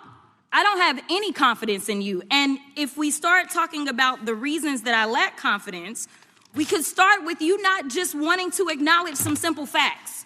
Simple facts like the vast majority of the threats are coming from right-wing extremism. And I know my colleagues have tried to stress this, but I decided that I would maybe do it in a different way. Number one, I have a couple of UCs. Kim Buck, one of multiple Republicans receiving death threats for voting against Jim Jordan as House Speaker. Without objection. Another one, Republican lawmaker says she received death threats after voting against Jim Jordan in Speaker's race. Without objection.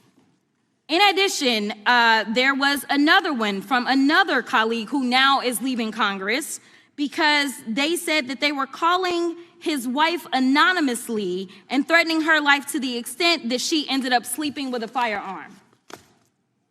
Without objection. Okay, so here's the deal. How are we supposed to have confidence when you're sitting up here telling the Senate yesterday that it will take you 14 years before you can get the FBI fully staffed to do their jobs? You're also now redirecting resources so that they can go and play ICE agents on the streets. You're getting rid of your most qualified people, and even when it came down to somebody that you consider to be a friend, you were posted up having some fancy dinner to the extent that you posted not only once erroneously, you posted twice erroneously as it relates to catching somebody, and then you want to go and say, let me take a victory lap. Because honestly, if it wasn't for parents deciding that they were going to turn in their child, it seems like y'all wouldn't have got there. even though he literally confessed online. So I'm confused about what it is that the FBI is doing except for trying to put on a show for the apprentice or whatever you want to call him.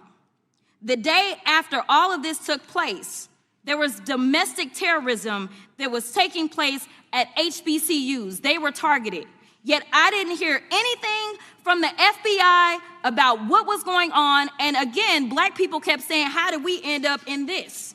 Because the numbers are so very clear that white supremacy is a problem.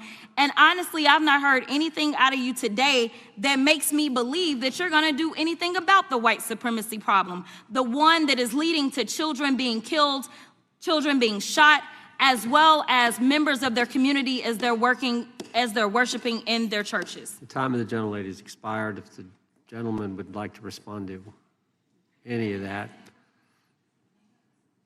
Well, I mean, I'll respond. Kash Patel, as I said when I introduced him, public defender, former prosecutor, top staffer on the House Intelligence Committee, Deputy Director of National Intelligence with the National Security Council, Chief of Staff at the Department of Defense, and FBI Director. I think that's a pretty good resume for the guy who's now running the top law enforcement agency in our country. And we've seen all the stats that he's given to the committee on how much better they're doing at getting the bad guys than the previous guy was doing. With that, I recognize the gentleman from South Carolina. Thank you, Mr. Chairman. Director Patel, I think you're witnessing some auditions, clickbait auditions for the Academy Award for my Democratic colleagues. We'll see how they fare as they're on MSNBC later on today. But do you care, before I launch into my line of questioning, to respond to Ms. Crockett from Texas on that very elaborate and theatric display? Here's what I've learned in my government service. I don't give a damn what they say about me as long as I'm succeeding in the mission. We're succeeding in the mission because the men and women of the FBI have never been empowered to do more work and to hit the streets harder than by President Trump's authorities and resources he's given us. And so all I care about is that we are capturing more child predators than ever before, taking more drugs off the streets than ever before, that we are capturing murderers at a significantly historic rate, and we're delivering this country the lowest murder rate in recorded history. That are facts that you cannot dispute. But you can come at me all you want. I don't care. Thank you, Director, for that, and we appreciate your service. We appreciate the results speak for themselves, I think, pretty plainly, and your commitment not only to results, but to transparency, so we do appreciate that. Director, who was John Durham?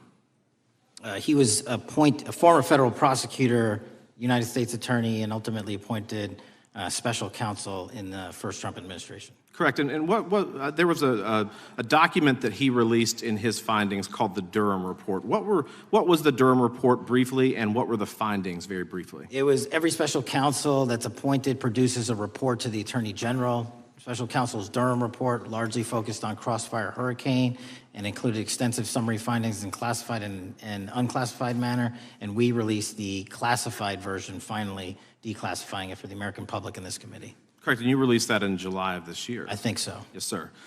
Isn't it true that in the classified Durham Annex, as it's referred to, that in 2016 the Obama administration obtained intelligence information from a source contained in two separate memoranda, one in January of 2016 and one in March? The two memoranda described confidential conversations between DNC Chair Debbie Wasserman Schultz and two individuals from the Soros Open Society Foundation. Isn't that true? As written in the report, I'll let it speak for itself. In the Durham Annex in January of 2016, the memorandum noted in part that President Barack Obama intended to scuttle the FBI's investigation into Hillary Clinton's private email server and mishandling of highly classified information during her time as Secretary of State. Isn't that found in the report? I believe so. Isn't it also found in the report that in March of 2016, the memorandum also included references to the same Obama effort to shut down the Clinton investigation, but additionally outlined a plan to falsely connect Trump to Russia? Isn't that in the Durham Annex? I think it's in more than the Durham Report, but yes. The memo also stated in part that, quote, the Democrat Party's opposition is focused on discrediting Trump, among other things. The Clinton staff, with the support from special services, is preparing scandalous revelations of business connections between Trump and the Russian mafia. Isn't that also found in the now unclassified Durham Annex? I believe so, sir. According to the Durham Annex, based on analysis and translation of the intelligence, FBI analysts believed that special services could either mean the FBI or CIA, or the Trump dossier author Christopher Steele. Isn't that in the Durham Annex? I believe so, sir.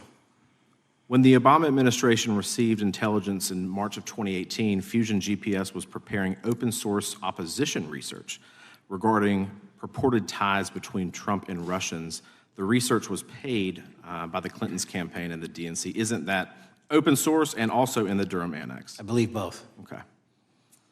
And so also in the Durham Annex, which I found interesting, was the potential campaign plan was shared with high-ranking career officials at DOJ. Isn't that in the Durham Annex? I believe so, sir. The Durham Annex describes that in July of 2016, emails allegedly between Leonard Bernardo, a senior vice president of George Soros's Open Society Foundation, included data providing specificity on the Clinton plan in an attempt to smear Donald Trump by falsely linking him to Russia. Isn't that in the Durham report? I believe so. And so, briefly, this additional evidence that you've unclassified and released to the American public, what does that purport to show or augment about the Durham report that you can share with the American people? Put simply, that the FBI was weaponized. Against a political campaign. Yes, sir. Thank you for that, Mr. Chairman. I yield back. Gentleman yields back. The I have UCs. gentlelady from Texas recognized for unanimous consent. Yes. First one is Russia's ghostwriter hacker group takes aim at German election. This is from Politico. Objection. The next one is Director of National Intelligence, 30 days until election 2024, which specifically states that our assessments about activities and goals of Russia, Iran, and China are unchanged from earlier election security updates, and that they were meddling. Without objection. And I've got three more. The last three are that how Russia is using artificial intelligence to interfere in elections. Moscow's attempts to interfere in U.S. and other elections are nothing new, though their tactics and strategy are constantly evolving. Without objection. The next one is Russian interference coming soon to an election near you. Russia pursues a systemic strategy of undermining elections and influencing public opinion in the West. EU and NATO countries must recognize that Moscow often acts through agents within their own borders and build resilience to such interference. And what's the source? This one is CarnegieEndowment.org. Okay, without objection. Thank you. The gentlelady from North Carolina is recognized. Thank you, Mr. Chairman. And Director Patel, I'm glad that I'm going a little out of order here because I'm going to pursue some of the things that you were just talking to Mr. Fry about and remind you about your confirmation hearing. At your confirmation hearing in January, you said under oath, and I quote, "There will be no politicization at the FBI. There will be no retributive actions taken by the FBI should I be confirmed."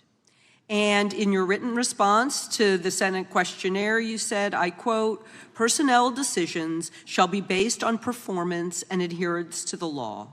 And every FBI employee will be held to the absolute same standard, and no one will be terminated for case assignments." So I want to just go through a couple of scenarios with you to get a sense of whether you think these are examples of politicization of the FBI or making decisions based on the performance and adherence to the law. So, first question. Would hiring FBI agents, analysts, and supervisors from only one political party being politicization of the FBI or making personnel decisions based on performance and adherence to the law?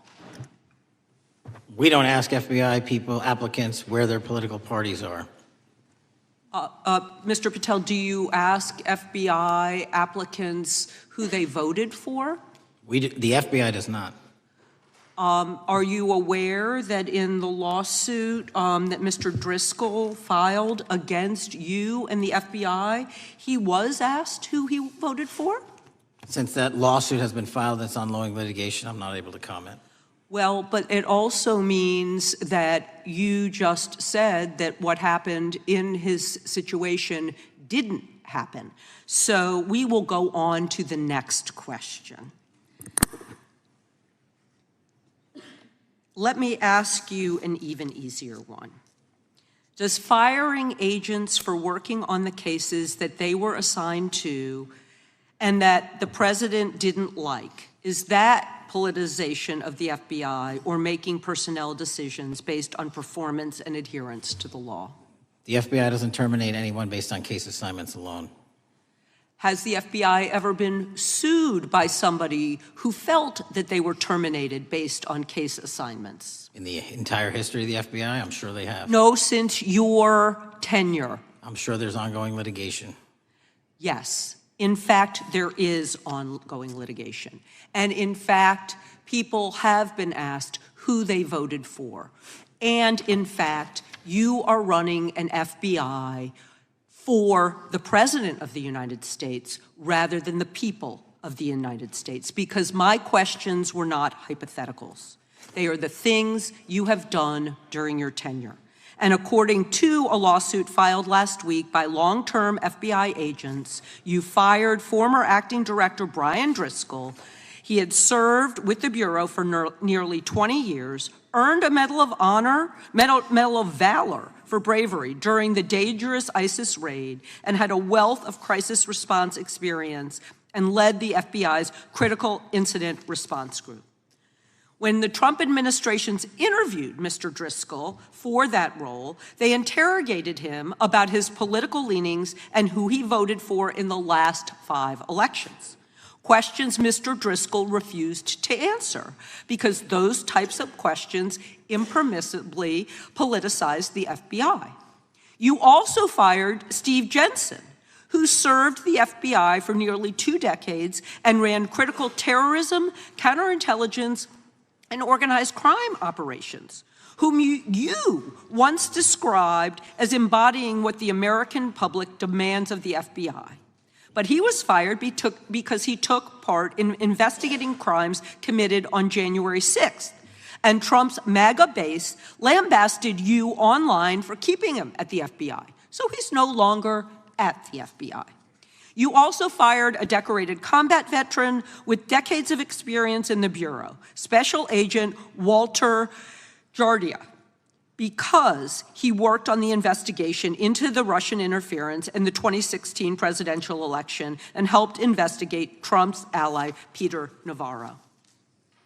Director Patel, it is very clear that you have flunked your own test. You've put saving your job, which I actually believe you were being honest about during your confirmation hearings, over doing what's right for the FBI and the American people. That is not adherence to the law. Thank you, and I yield back. Time of the gentlelady is expired. The chair now recognizes the gentleman from North Carolina. Thank you, Mr. Chairman. Director Patel, it's great to have this opportunity. Thank you for being here. Thank you for your service. And I've got to say, one of the most disheartening components of the previous administration, when I was working with local law enforcement all over the state of North Carolina, all over the country, people rightfully did not really care about the inner work. It's important for this FBI to be transparent without jeopardizing our investigations, so a little bit of the timeline is important. Charlie Kirk was unfortunately assassinated on September 10th. We immediately, the next day, released images early in the day in local time in Utah to start the public partnership in our manhunt for the assassin and culprits. At approximately 5 p.m. local time, I arrived on the ground and walked the crime scene myself. And we flew multiple FBI assets in and out to process DNA simultaneously while bringing in evidence response technicians, hostage rescue teams, and other experts to assist state and local law enforcement with their investigation. At 8 p.m. local on September 11th, the FBI collected and populated and promulgated at a press conference a video of the suspect on the grounds. We also released enhanced images Due to that release that I directed and ordered, the suspect involved was apprehended and in custody at 10 p.m. local time. That's less than 2 hours after we did the video release and the photo release. So within 33 hours, that individual suspect was in custody. And his family, who has since been interrogated, specifically stated to FBI interrogators that because of the video that the FBI released at my direction and because of the photographs that they released, they identified their son, they confronted their son when he swung by their home, and that's what led to his apprehension. We are still, the FBI has that investigation ongoing, and it continues to be ongoing, and I want to thank the state of Utah and the state and local authorities there. And I also want to thank the Attorney General and President Trump for directing resources to allow us to conduct that investigation as we have. Under this administration, the FBI has arrested more than 23,000 violent criminals. 23,000 in 7 months. That's twice as many year-to-date last year. We've taken over 6,000 firearms off the streets. 6,000 guns are no longer in the hands of criminals in 7 months. We've identified and found and located 4,700 child victims. That is a 35% increase year-to-date last year. We have arrested 1,500 child predators. That is a 10% increase year-to-date last year in just 7 months. We've assisted our partners with countless counterterrorism operations around the world. We've captured, at the FBI, 4 of the most top 10 wanted fugitives in the world in 7 months. To put that in perspective, that's as many as my predecessor nabbed in the entirety of the Biden administration. We got 4, we got more coming. On top of that, in 2 weeks, thanks to the help of the CIA, we collected and captured one of the individuals responsible for the horrific Abbey Gate bombing that led to the murder of 13 service members. We did that in 2 weeks. They didn't do it in the 4 years of the entire prior administration. Nationwide, we've been executing our Operation Summer Heat, the FBI's national focus on targeting violent crime based on intelligence-driven operations. Ask the citizens of Seattle, Miami, Memphis, Charlotte, Chicago, New Orleans, to specifically highlight New Orleans and Nashville. There has been a 250% increase in violent crime arrests in those cities alone and other mid-major cities that I've just listed. In just a few short months, we have already unleashed 1,000 FBI personnel across this country. Every single state across this country is getting a plus-up. This is a fiction that the FBI is short or that we are compromising the men and women in the field. They do not need to be in Washington, D.C., so we're sending them into the field to each and every one of your states.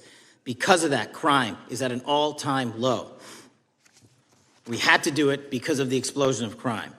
And maybe the most important stat for Americans to realize, in just 7 months, we are on track to produce the lowest murder rate in modern U.S. history by double digits. Those are results not of mine. Those are results of the men and women of the FBI. If you want to criticize me, bring it on, but do not attack the brave leaders in the field. We are also working 24/7, 365 on the opioid epidemic that is killing more than hundreds of thousands of people a year. We have seized 1,600 kilograms of fentanyl off the streets so far in 7 months. Year-to-date, 25% increase. To put that in perspective, that's enough to kill a third of the American population, 120 million Americans. 100,000 kilograms of cocaine and meth gone off the streets. Earlier this year, I highlighted in Cincinnati, Ohio, how we're getting creative to chase down those that were willing to do harm to our citizens. Not just by striking at the heart of the fentanyl producers, but the fentanyl precursor companies in China. And we indicted for the first time multiple companies and individuals, not just in America, but in mainland China, that are producing the ingredients that produce and make fentanyl that kill our children. And we're going to keep going. Counterterrorism work, cyber attacks, and foreign adversaries are something the FBI must never sleep on, and we are not sleeping. In the counterintelligence space alone, this year, year-to-date, 30% increase in counterintelligence arrests from the DPRK, Russia, Iran, and China. And I want the American people to know, in this setting, there's a lot of work that the brave men and women of the FBI are doing we just can't get into, but they don't stop. Our cyber threats, ransomware attacks, those harming our children online. We have nearly a 20% increase in indictments and arrests in 7 months alone this year. We're going after those that harm our malware, infrastructure systems, telecom systems, and energy structure. Combating SALT and Vault typhoons are just a little bit of the examples we're doing. Maybe most importantly, under the counterterrorism and domestic terrorism umbrella, are nihilist, violent extremists, and those that label themselves 764, who wish to go online and convince children to maim and mutilate themselves and commit suicide. And we are producing record numbers of arrests under that umbrella organization. We even stopped an individual in the 764 network who wanted to conspire to kill an adolescent girl. He is now in custody. Transparency remains one of my main priorities at the FBI. And this is what I've done in my 7 months at the helm. We've produced more than 33,000 pages of documents to Congress to a variety of committees, including, I believe, 7,500 to this committee alone, if memory serves me correct. To put the 33,000 in perspective, my predecessor in 7 years produced 13,000 pages in total to the United States Congress. His predecessor in 4 years produced 3,000 pages in total. I repeat, I have produced 33,000 pages in 7 years to this Congress and will continue to do so. I'm dedicated to restoring the trust and the mission and the integrity of the FBI, and we cannot do so without congressional oversight, and I promise you I will continue to do so. On the Epstein case, the original sin on the Epstein case was how it was handled by Mr. Acosta when he first brought the case in 2006, 7, and 8. The original case had a very limited search warrant, had a very limited search window, had a very limited investigative window. I was not there when those search warrants and that investigation was launched. I would not have done it that way. They were limited to only 3 to 4 years of investigations from 97 to approximately 2001 and 2002 to 2005. Mr. Acosta allowed Mr. Epstein to enter into a plea agreement where he served weekend jails for trafficking minor women. He also was allowed to leave jail to go home on the weekends. Plus, he allowed a non-prosecution agreement to be signed as part of that plea deal, prohibiting future investigations from that prosecution and from that evidence, and prohibiting the collection of further material. That is the original sin. We are working with Congress to produce more than any administration ever has material on Epstein. And I welcome the challenge to tell us that we are not being as transparent as the law allows. We even went to court and asked the judges to lift those prosecutorial agreements and to lift those court order seals, and they denied us 3 times. Congress is welcome to do the same and join the fight. And I'd lastly like to focus on operation that the president led in D.C. Because of this, we are taking this fight in D.C. to every single city across the country. 2,100 arrests in the last month alone. D.C. has seen a 60% decrease in gun crimes, 75% decrease in carjackings, and 53% decrease in homicides in our nation's capital. And rightly so. We're bringing that fight to the streets of America. I want to thank you for your support, and I'm proud to be the director that leads this FBI into a new headquarters building that they've needed for decades, saving the taxpayer $3.5 billion, and also providing our workforce a safe environment. If you don't know the calamity that is the Hoover Building, I invite each and every one of you to walk around. I'll give you a tour myself, and you can see where the cement falls on the heads of our employees that is only to be saved by netting. Just to give you an example. Thank you for support to our mission. And I do want to highlight one thing about D.C. It's because the FBI gathered sources and evidence that we were able to, through our source network, identify the horrific murder of the D.C. intern, Eric Tarpinian. Mm-hmm. And I've spoken to his family, and we are working to bring them justice. And Mr. Chairman, in my 16 years, now my 17 years of government service, if anyone has any questions about my service, bring it on. Yeah. Thank you, Director. We will now proceed under the 5-minute rule. The chair recognizes the gentleman from California, Mr. Eisen. Director, delighted to have you here. You are a breath of fresh air. As you outlined, and I won't repeat it, the accomplishments, you did so with the same resources as your predecessor, roughly. Is that correct? I believe so, yes. And so how much of that has to do with taking people out of the backside of the FBI and moving them into the field, into doing the job for which we primarily pay the FBI? It's exactly what we needed done. 1/3 of the FBI's workforce resided in the National Capital Region before I got there. 1/3 of the crimes do not happen in Washington, D.C. Not anymore. Not anymore. So 1,000 personnel of the FBI were deployed across this country on a permanent basis, and every single state in this union is getting a plus up, not a reduction, a plus up of 1811s of intel analysts and support staff. And that is why the crime rates are going down in record numbers. Thank you for doing that, and it's perhaps the hardest thing for a bureaucrat to do is to lower the head count around them that support them, and I appreciate your willingness to do it different than your predecessor. A lot of what you covered earlier was the find, the discovery, and then the prosecution that is done by the DOJ. But I want to talk a little bit about the prevent side. On the Charlie assassination, sir? No, on all of these. Okay. Okay, for example, and I'll bring it up before the Democrats bring it up, January 6th.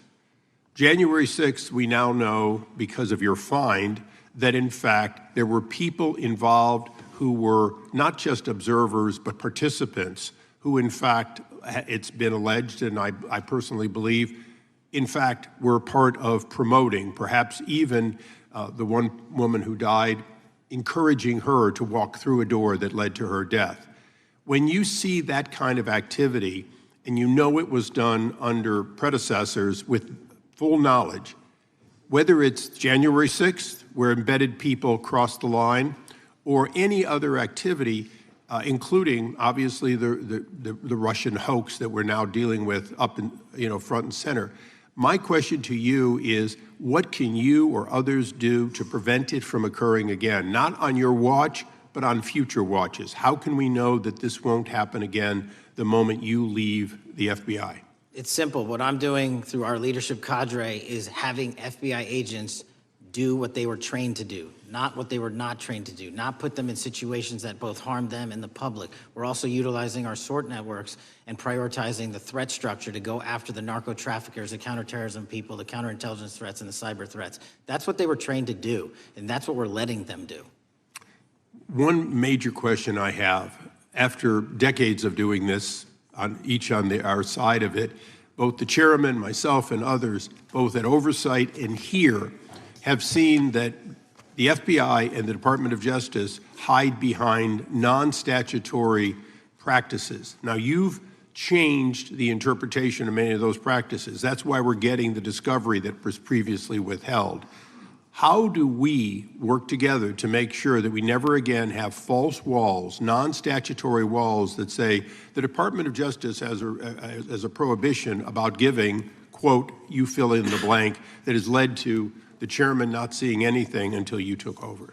I'm wedded to aggressive constitutional oversight. Having been a House congressional staffer, I know that is an important part of securing our democracy. And the way we make it an everlasting, enduring process is by showing the American people the results of what we are doing and the important work of this committee and putting it out to them so they can see government waste, fraud, and abuse. And then they can demand from our constituents and our electors that they want this process to continue. Last major question here. Some things are so sensitive that we both would agree they cannot be made public. Will you commit to this committee, when it is too sensitive to disclose, that you would at least make it available for in-camera review by the chairman and ranking members or others designated? I have done that, and I will continue to do that. Well, thank you, Mr. Chairman. This is a breath of fresh air. This is the beginning of what we need. But my questions today for the director are ones in which I believe that we do need to codify by agreement or by statute, if necessary, the kind of openness and transparency that we're seeing from this administration, the kind of discovery that's allowing us to do our oversight properly. And I would hope that that be the follow-up to this, obviously along with the Attorney General. And I yield back my 4 seconds. Thank you. The gentleman yields back. The gentleman from New York is recognized. Thank you, Mr. Chairman. Welcome, Director Patel. In the wake of the tragic murder of Charlie Kirk, Donald Trump said, quote, "Violence and murder are the tragic consequences of demonizing those with whom you disagree, day after day, year after year, in the most hateful and despicable way possible," close quote. I would note for the record that Donald Trump has famously demonized practically every person he has ever disagreed with, and therefore, using his own logic, he has put their lives at risk.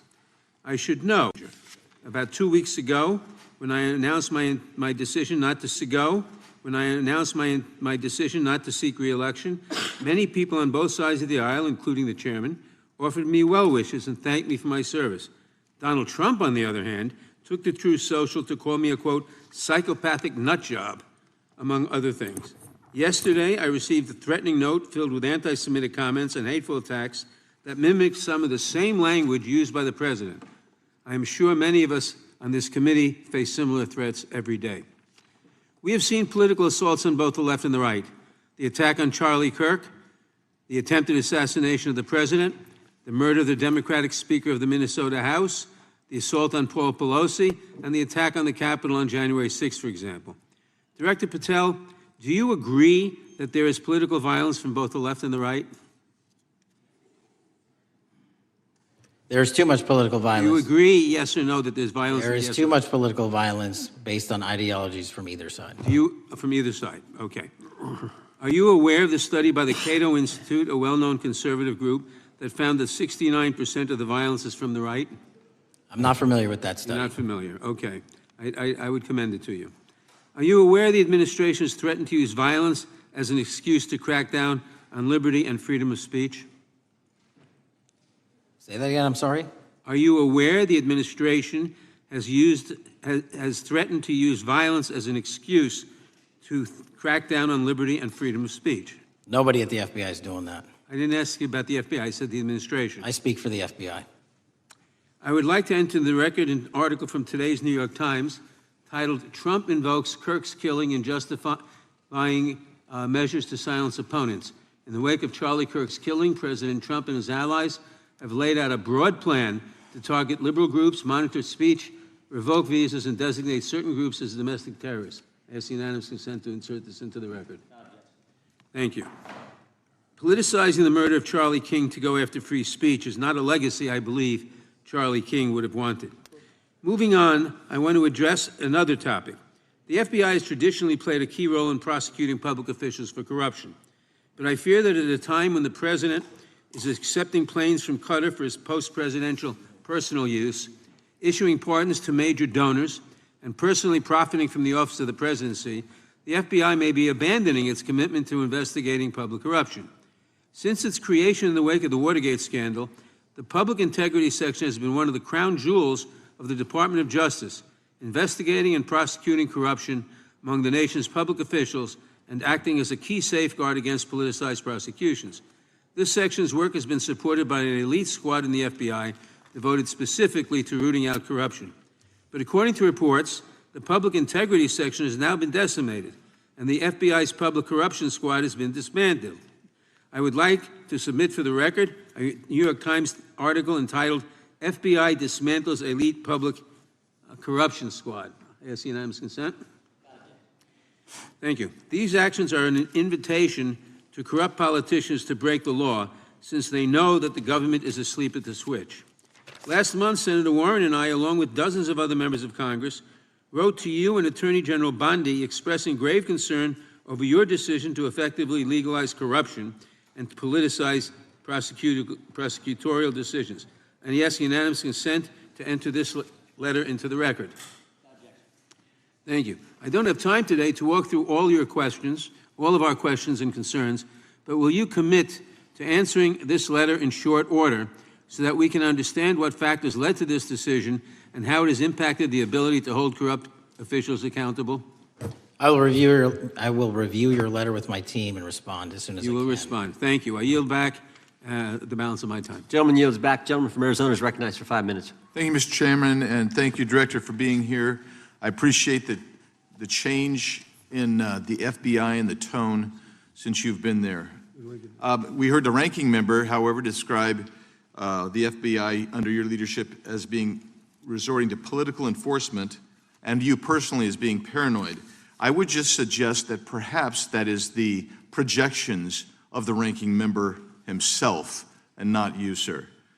I want to refer to something that was said yesterday in yesterday's hearing by Senator Grassley. He said, "It's well understood that your predecessor left you an FBI infected with politics." At your nomination hearing, he gave you records, made public records about whistleblowers regarding something called Arctic Frost. Arctic Frost was the FBI case opened and approved by anti-Trump FBI agent Thibault, and Arctic Frost became Jack Smith's elector case. The new records show that Arctic Frost was much broader than just an electoral matter. In fact, it was expanded to Republican organizations. Some examples of the groups that the Ray FBI sought to place under political investigation included the Republican National Committee, Republican Attorneys General's Association, and Trump political groups. In total, 92 Republican targets, including Republican groups, Republican-linked individuals, were placed under the investigative scope of Arctic Frost. On that political list for investigation was one of Charlie Kirk's groups, Turning Point USA. In other words, Arctic Frost wasn't just a case to politically investigate Trump. It was the vehicle by which partisan FBI agents and DOJ prosecutors could achieve their partisan ends and improperly investigate the entire Republican political apparatus. I'd ask that, Mr. Chairman, that document be administered. Without objection. So, I know that this may be under current investigation, but I wish to ask specific questions about this for just a moment. What search tools were used in Arctic Frost to view private communications of targets? I believe the traditional search tools, search warrants, lawful service of process, and the tools that the FBI has in our infrastructure systems, cybersecurity systems, and counterintelligence systems. But generally speaking, if I may, I want to use this to highlight the fact that I'm continuing my promise to work with Congress to produce documents simultaneously and also conduct ongoing investigations. I'm giving you as much as I can, and I'll give you more when I can. Thank you. Another question regarding that is, were there any directives from the Biden White House concerning the Arctic Frost investigation? Were there any, directives or communications from the Biden White House itself concerning the Arctic Frost investigation? I'll just rely on what was turned over to date, sir. Okay. So I want to add here, the search warrants that were used included the seizing of a U.S. member of Congress, his phone. I think we all know who that was and how that was taken away and used for political purposes, Mr. Chairman, Mr. Director. So we'll leave that for a second, and let's go over to the Charlie Kirk case for just a second. Let's emphasize this. How many hours did it take from the assassination to the arrest of the assassin, Mr. Director? 33. That seems pretty swift, and it was because of the actual release of videos and photographs that you directed to be released, sir. That's correct, and to put it in perspective, the Boston bomber took 5 days and Luigi Mangione took 5 days. Was the platform Discord forthright from the start with law enforcement about the shooter's communications on its platform? Discord, the platform ownership, has been working with our lawful process, and we are obtaining materials from them on a rolling basis. Thank you. And I want to get back here to Arctic Frost for just a second, Mr. Chairman. I'd like the unclassified document from the FBI released to be admitted to the record. Without objection. And a document from the Economic Times also to be admitted to the record. Without objection. So I'm going to give you the last 30 seconds. We could go on about the Epstein case. I've got a bunch about that, but I'm just going to let you, if you wish to respond to either of the two vitriolic questioning or statement from the Democrats. The work of the FBI speaks for itself. It's on showcase here today. Anyone that wants to attack the FBI can attack me, but leave our leadership structure alone. When you have 23,000 violent felons arrested, twice as many as this time last year, the work speaks for itself. Thank you, Mr. Chairman, and thank you. Appreciate your good work, Director Patel. Yield back. Gentleman yields back. Gentleman from Maryland is recognized. Thank you kindly, Mr. Chairman. Director Patel, before you joined the FBI, you railed against it for covering up Jeffrey Epstein's human trafficking ring. Let me refresh your memory with this clip. Has Epstein's list, they're sitting on it. That doesn't seem like something you should do. You're protecting the world's foremost predator. That seems like an evil thing to do, regardless of who may be embarrassed in the release of that list. Why is the FBI protecting the greatest pederast, the largest scale pederast in human history? Simple, because of who's on that list. So you finished that December 2023 interview with a challenge to the FBI and harsh words for Republicans in Congress for not getting the Epstein files out to the public. You can see this clip. Boy pants, and let us know who the pedophiles are. Put on your big boy pants and let us know who the pedophiles are, you said. You emphasized that the president and FBI director each had complete authority to release Epstein's client list. You said Epstein's black book is under the, quote, direct control of the director of the FBI. Look at this clip. This is way off the topic, but who has Jeffrey Epstein's black book? Black book. FBI. But who? That is, I mean, there's... Oh, that's under direct control of the director of the FBI. All right, so you were sworn in as director more than 200 days ago. Now the Black Book is under your direct control. So why haven't you released the names of Epstein's co-conspirators in the rape and sex trafficking of young women and girls?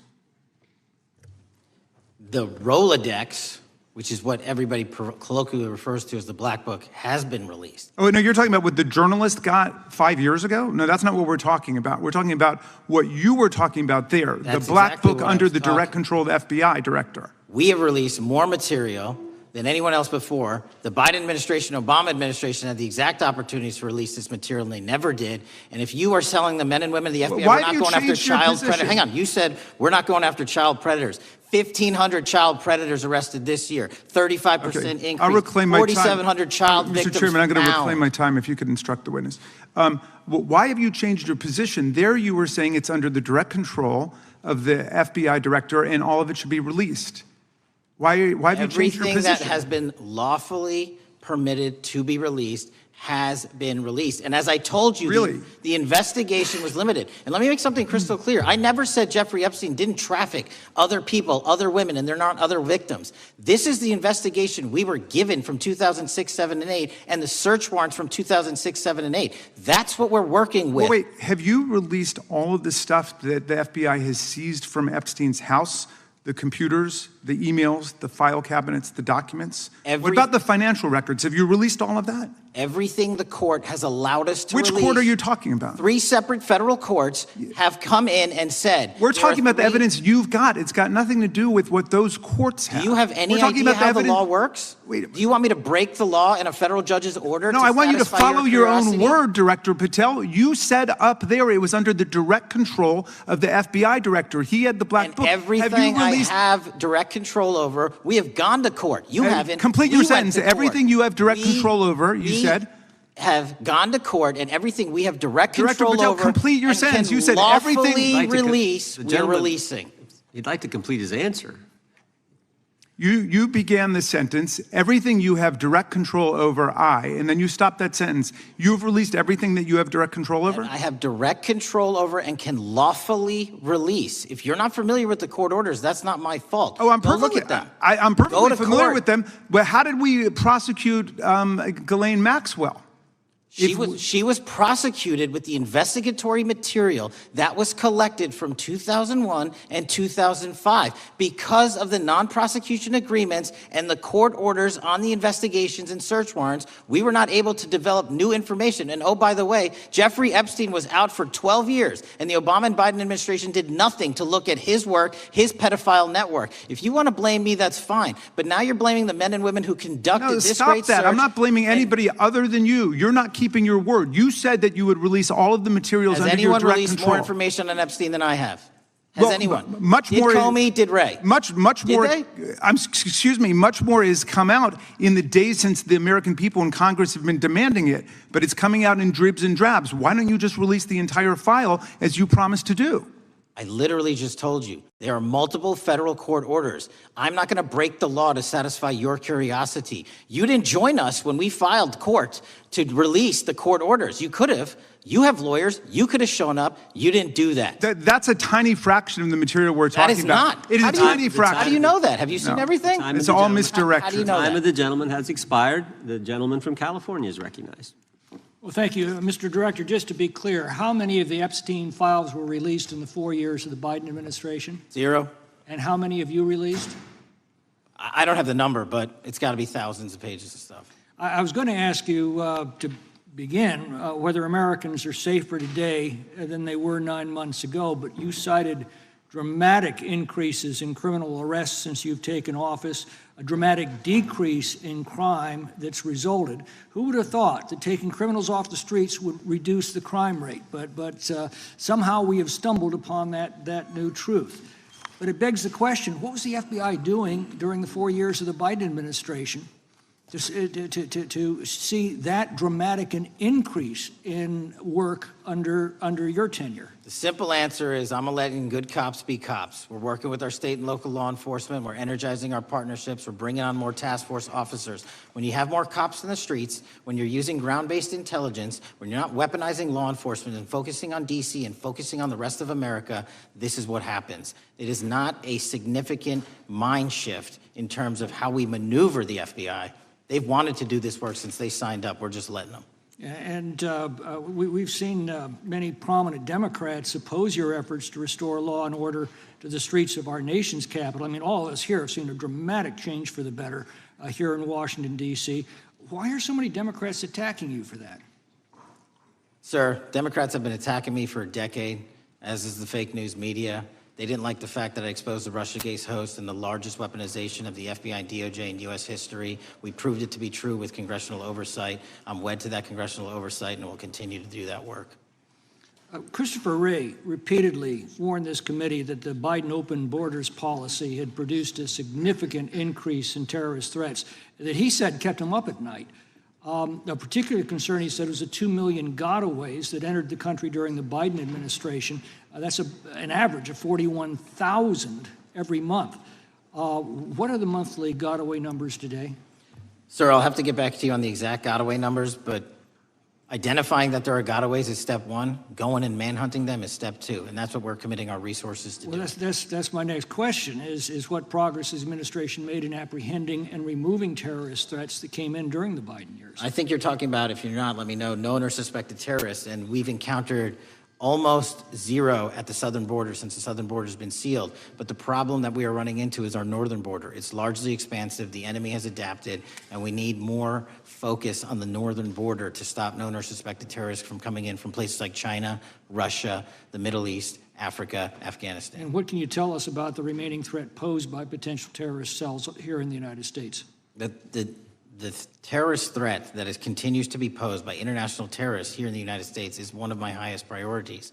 We are working through our intelligence community partners to identify those individuals, and we've taken down numerous individuals in numerous rings across this country to neutralize that terrorist threat, including places like New York City, Los Angeles, and I believe Dallas, Texas most recently. How extensively did criminal cartels like Sinaloa, Jalisco, New Generation, MS-13, Trinidad, and others infiltrate our country during the Biden administration?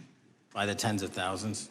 Well, and what progress have you been making in combating their presence? I think the DHS is best to speak to that, but I think I can't remember the numbers of tens of thousands or hundreds of thousands of individuals they found that came in illegally, and the tens of thousands that associations to criminal networks have all been deported. And that effort is being opposed every step of the way by Democratic leaders in our cities, some of our states, and right here in the Congress. Isn't that true? Well, we're just working where we can in every single city we can, and I welcome the opportunity to partner with Republicans or Democrats on fighting violent crime like we're doing. Mr. Biggs asked about Arctic frost. What else can you tell us about that and what we need to do to assure that it never happens again? Continue the congressional oversight work that you're doing on Arctic frost. Let me provide you with more documentation on Arctic frost, and also call in witnesses from the paperwork that we have given you. You have that right, and the American public deserves to hear what those people have to say. As for my ongoing investigation, there's not much I can say. What role did the FBI play in suppressing the Hunter Biden laptop story during the 2024 election? Off the top of my memory, sir, I believe the FBI was in possession of verified information from that laptop, and it was improperly publicized that they did not have information and masked it as Russian disinformation. We now know that was categorically false. I don't know why the FBI did that, when they did that, but we've released all the materials related to that. Thank you. Gentleman yields back. The gentleman from New York is recognized. Mr. Goldman. Mr. Patel, does Donald Trump appear anywhere in the Epstein files? I'm sorry, could you say that again? It's not a complicated question. Does Donald Trump appear anywhere in the Epstein files? I didn't say it was a complicated question. I just didn't hear you, so my apologies. We have released where President Trump's name's in the Epstein files and everybody else, and all credible information that we are legally allowed to release has been released. All right, so let's go through that. You're referring to court orders that prohibit you from releasing grand jury testimony under Rule 6E. Is that what you're referring to when you say as the law allows? That's a piece of it. Really? What other evidence do those 3 court orders you cited prohibit from being released? Information that was collected pursuant to those search warrants that were limited Wrong. in fashion. Wrong. That's not what the court order says, and that's not under 6E. And you're talking, and I said that's 6E, and I said there was others, and I'm answering that. There are sealed court order documents. There are protective orders. They are unsealed as part of discovery given to Ghislaine Maxwell. They are no longer sealed. That's just not true. We can argue about it all you want. Okay, well, you agree that there are, so your testimony here is that the reason why you are not releasing all of the videos that you have acknowledged, there are so many, and that the FBI spent thousands of hours of reviewing, the photographs, and the photographs that you have. You're saying that you're not releasing those because there's a court order requiring them to be sealed? Is that your testimony? Never said that about the videos. On the totality of the videos, of the thousands of images that were seized pursuant to the search warrants executed at the time, the overwhelming majority of that video is pornographic material that was downloaded from the internet and child sexual abuse material. We will never release that. Well, as you should not release the victims.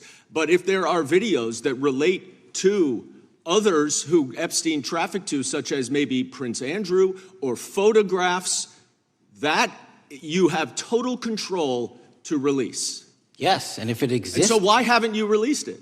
Why are you supposing that that is a fact when in fact it is false? Are you saying that... You're saying that none of the videos relate to anything relevant to the Jeffrey Epstein trafficking ring? Every single video that we have collected pursuant to the prior search warrants has been examined for the last 10 years. And every single video has been utilized for whatever prosecutions were able to be legally brought. I'm not asking about prosecutions. I'm asking about why you aren't releasing the full Epstein files, including the names of people who were involved in the sex ring that you promised to do before you became FBI director. I just told you, I'm not going to release downloaded porn of I'm not children on asking the about internet. that. Fine. I'm asking about all the other files. What other videos? Tell me. Tell me. That's what I'm asking. Tell me. You're saying there are no videos that would be relevant to anyone else involved in the Jeffrey Epstein sex ring. Pursuant to Mr. Acosta's collection of information based on the search warrants. That's all we have in our possession. And I'm asking you, that stuff. That's all we got. I'm not asking all you got. I'm asking you, in that stuff, there's nothing that's related to any other any other people engaged with Epstein in underage sex. That's correct. To my knowledge, no. Okay. Let's talk about the witness interviews. 302s of witness interviews. Those are not subject to the court order. Those are not subject to any fictional sealed order for a search warrant. Why aren't you releasing those with the redacted names of the victims?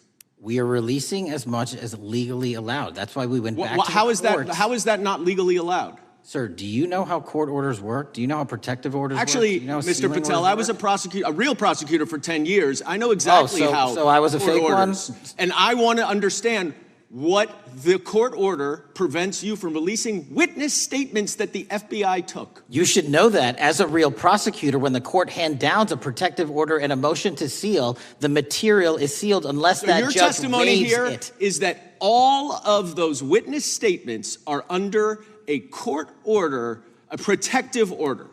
We are providing everything we can legally provide. No, that's not my Congress has question. sent us a My subpoena. question is, why are those witness statements that are not grand jury testimony, that if they were under a protective order are no longer under a protective order, why are they not being released? How are they not under a protective Why are you not going to the court like you did for the grand jury testimony to unseal those records? The DOJ did go to the court. No, not on those records. Why aren't you going? You just went on grand jury. Time of the gentleman has expired.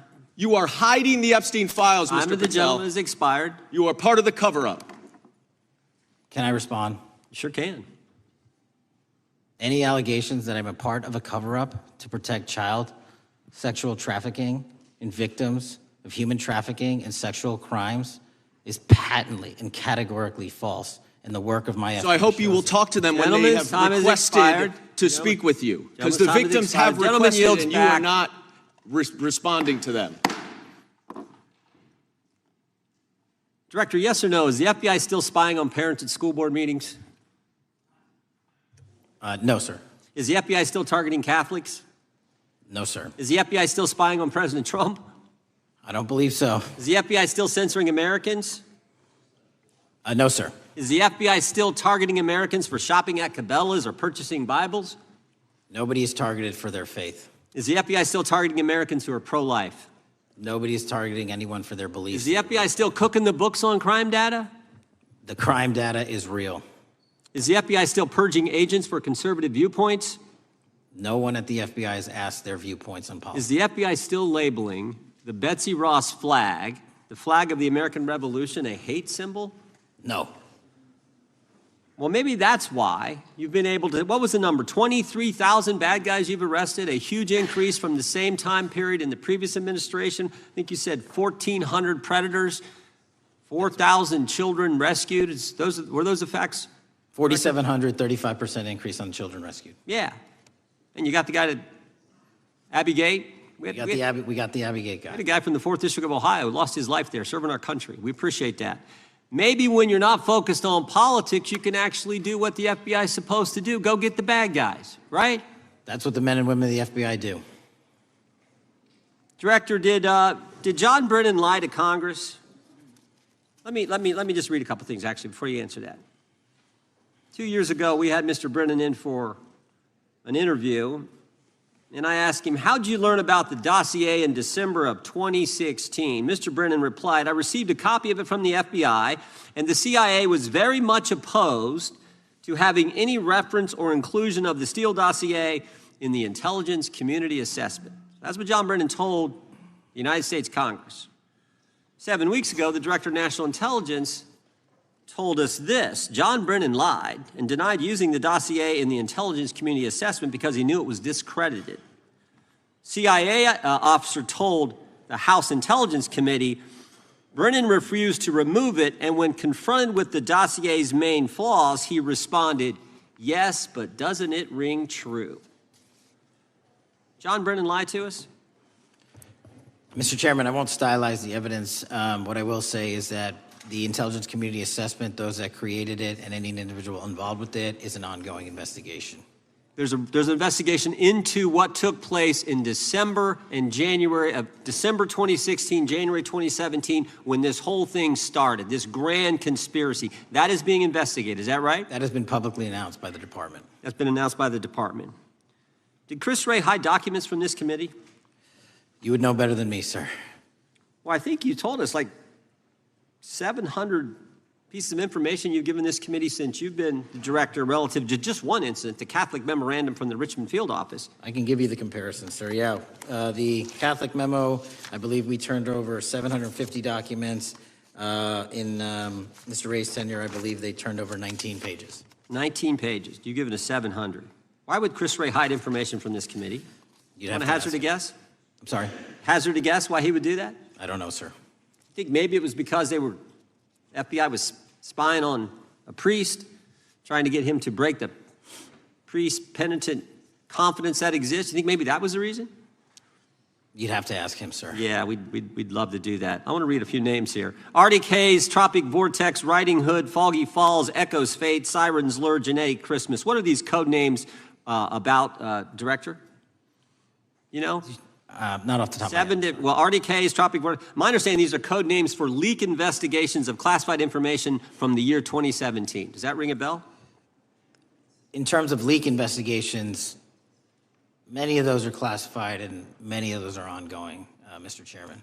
But we are working with you to produce documents as we close those investigations or as we declassify them. Let me ask you this question, because this is something I've wondered about, the way the FBI used to work. The way this whole thing so many of these things unfolded. Seems to me you had all these people in government leaking information that then gets reported in the press, and there's a story written about it, and then that article is then used to further the investigation and move forward with what they want to do. Did that take place back in 16 and 17? That's the exact scenario that took place in the FISA application for Carter Page and the rest of the Trump campaign. And that is frightening. Because that's what the CIA is supposed to do in foreign countries. It's not supposed to happen to Americans, but it did, didn't it, Director? Yes. And not just any Americans, it happened with the President of the United States. Is that accurate? Yes, sir. Yeah, and you were the key guy in helping expose that. And I think our country will be forever grateful for what you did to let the country know that was going on involving Americans, which is not supposed to happen, and not just, again, any American, but the President of the United States. Chair now recognizes the gentlelady from California. Thank you, Mr. Chairman. I'm concerned by reports that FBI agents have been diverted from their important work on crime and anti-terrorism to work on matters that are not critical to our safety. I'd like to play the video, the whole video. Jeffrey clip. Epstein's Black Book? Black Book. FBI. But who? That is, I mean, there's... Oh, that's under direct control of the director of the FBI. Or So, but the Black Book, it's not just sitting, I mean, that's Hoover power times 10. And to me, that's a thing I think President Trump should run on. On day one, roll out the Black Book.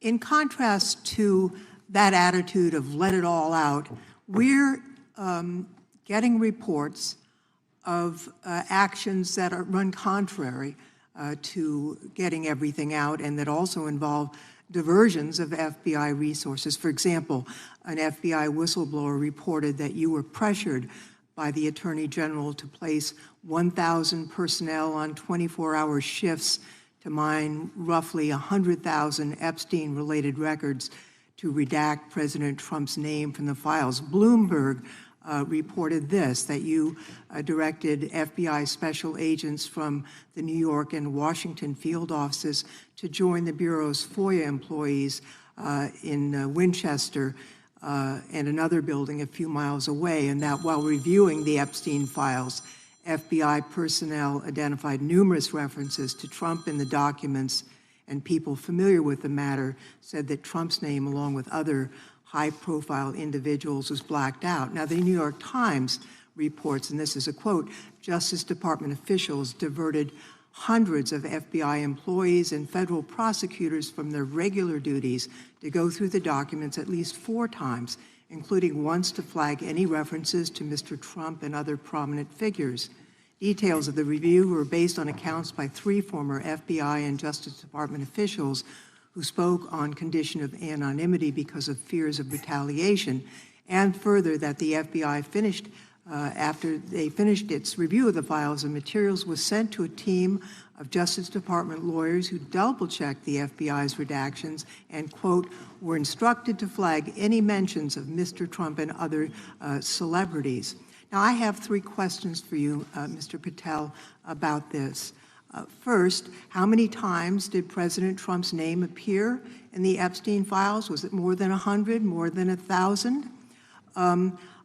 Were the agents who were pulled from their duties to redact the president's name from the Epstein files working on criminal cases or national security cases or child sex trafficking cases?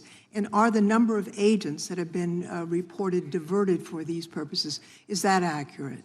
No. No what? You asked if it was accurate. I said it wasn't.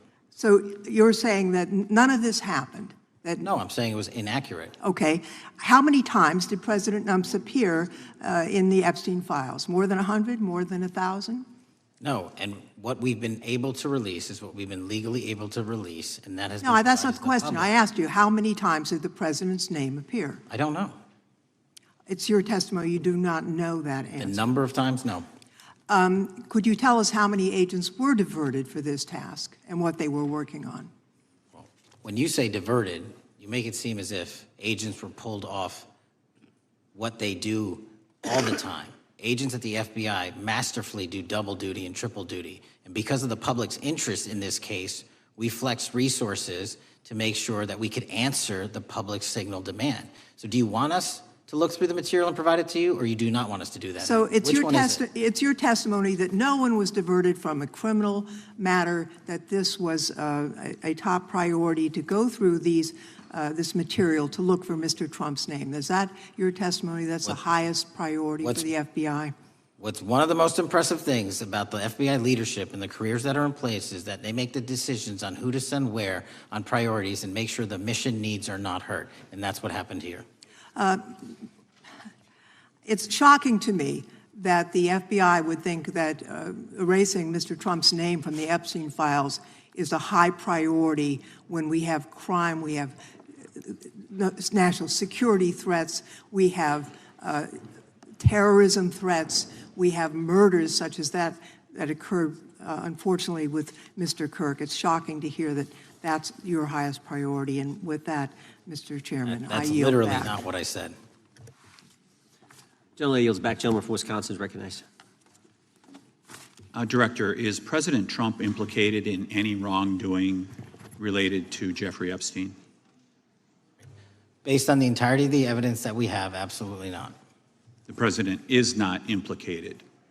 Correct. Thank you. I want to talk a little bit about China's malign influence here in America. And, we've seen spy balloons traverse the United States. We've seen police stations in communities around America. And sitting in the chair you're in just 2 years ago, there was a sheriff from Cochise County, Arizona, Mark Daniels, that was here, who said that the exponential increase in the amount of fentanyl that is coming into America is directly related to the open borders policies of the previous administration. Do you agree with Sheriff Daniels' characterization? In large part, yes.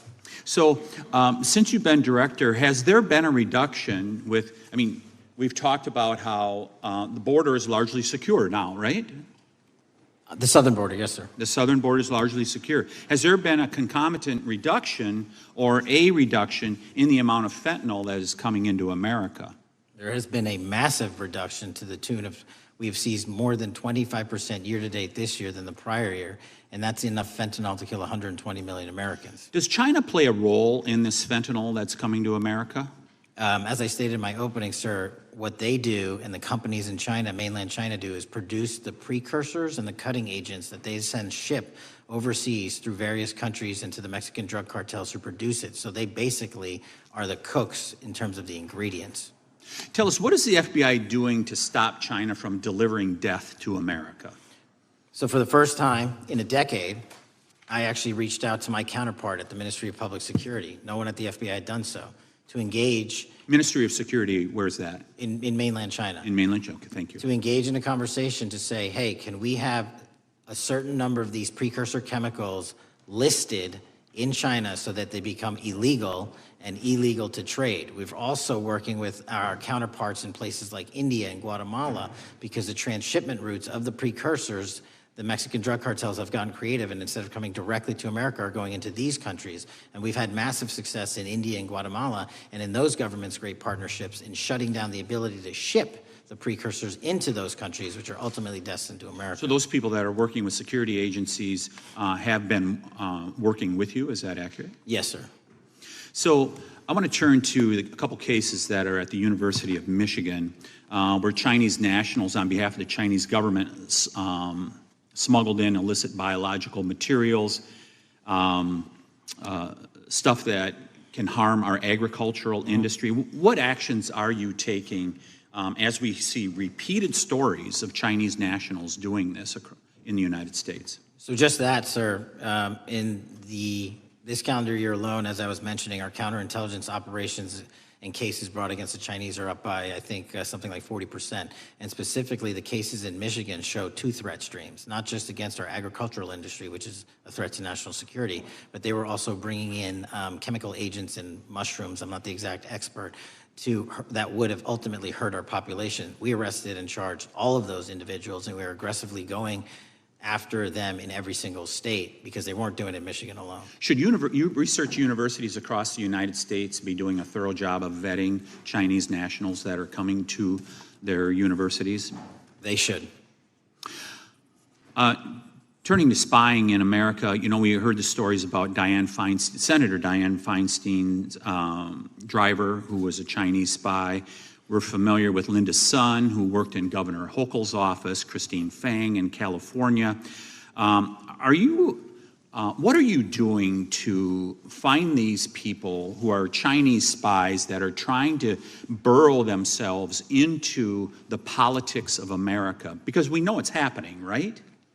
Yes, it is. And what our counterintelligence unit is doing is aggressively seeking the intelligence into where these individuals are working. Then we are utilizing our operational authorities to go in and investigate them either through our human source networks and collecting information through lawful process, online search warrants and data so that we can bring proper arrest charges and publicize to the world what they're doing here.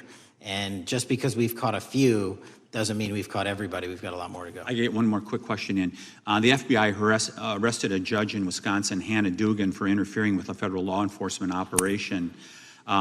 Could you tell us a little bit about that? And is a judge above the law here in the United States of America? Well, no one is, and that case is ongoing. But as you stated, and these allegations said there was an interference in a federal lawfully executed federal law enforcement priority that was interfered with. I yield back, Mr. Gentleman yields back. The gentleman from Tennessee is recognized. Thank you, Mr. Chair.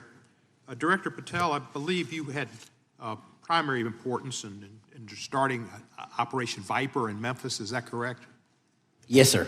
And Operation Viper brought in the FBI, the DEA, the ATF to help the Memphis police in policing the city.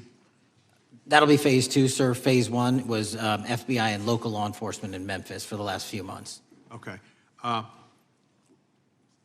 You did a good job, and the police director and the mayor have told me that has been helpful, the FBI working with the police. And the FBI are trained in law enforcement. They know Miranda rights, they know how to do policing, and they do a good job working with the police.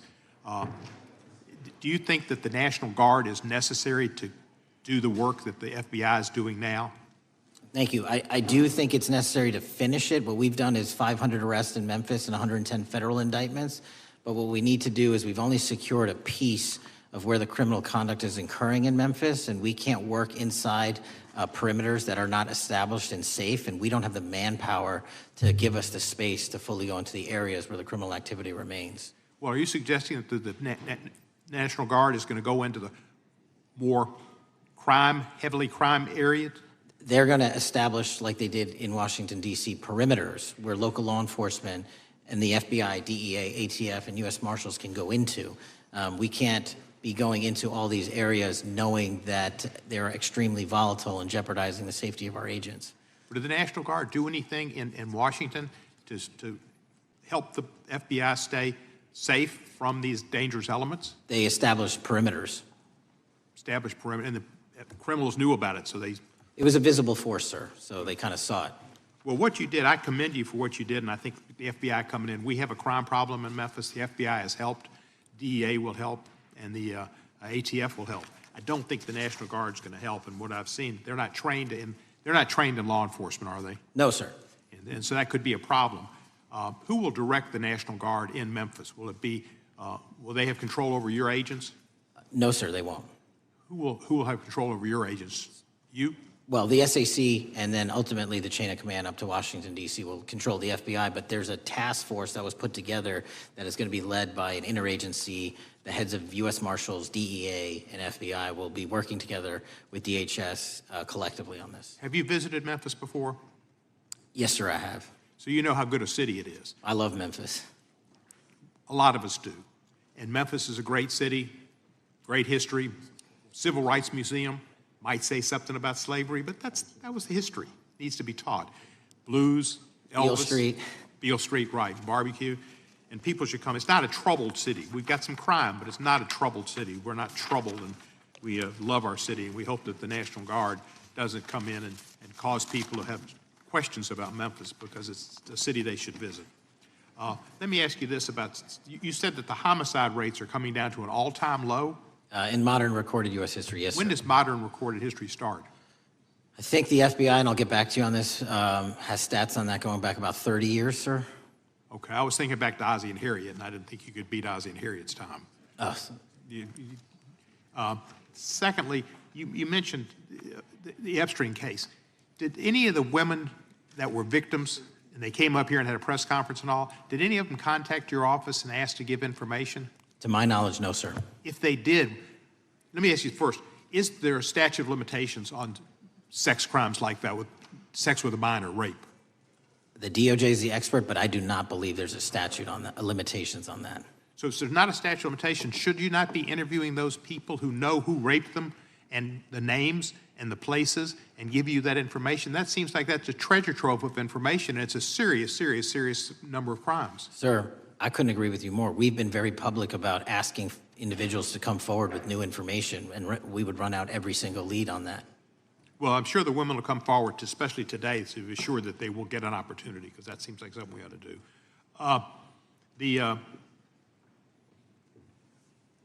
Mr. Driscoll, what was his reputation? I can't comment on Mr. Driscoll's matter. It's an ongoing litigation. Yeah, but his reputation you could tell us about. I can't tell you about his reputation. His work has been laid out in that lawsuit. How many of the FBI agents who worked on the January 6th case have been fired? I don't have that number, sir. Do you have a ballpark figure? No, but I can tell you that individuals based on case assignments in the FBI that I have led have not been terminated for case assignments. Thank you, sir. And come back to Memphis, and you work with Kevin Kane in our Tourism Bureau. He's great. Thank you. And thank you for your work in Memphis. Gentleman, yes, back. Mr. Chairman, I have a unanimous consent request. Gentleman's recognized. So I've got 4 documents I'd like to introduce into the record. The first one is Jeffrey Epstein's 6 story played out for years in plain sight. And Acosta is quoted in here saying, "I was told Epstein belonged to intelligence and to leave it alone." The second document is entitled, "What Epstein's Bodyguard Warned About His CIA Connections." The third document is from Fox Digital. It's titled, "Epstein's Private Calendar Reveals Planned Meetings with Obama Admin Official CIA Chief." And the last document is Wall Street Journal article that highlights Ehud Barak's 36 meetings with Jeffrey Epstein. He was the former Prime Minister of Israel and head of military intelligence for Israel. It may have held that title when he met Epstein, and then, yes. Without objection, the gentleman will hold for a second. The gentleman from Maryland is recognized. Thank you, Mr. Chairman. Just one UC request. This is Judge Engelmeyer's decision from August in U.S. versus Epstein, stating the government's 100,000 pages of Epstein files dwarfs the 70-odd pages of Epstein grand jury materials. Without objection, the gentleman from Kentucky is recognized for 5 minutes. Thank you, Mr. Chairman. Director Patel, I watched some of your Senate hearing yesterday when Senator Kennedy asked you, "You've seen most of the files. Who, if anyone, did Epstein traffic these women to besides himself?" You replied, according to the transcript, "There is no credible information that he trafficked them to anyone else."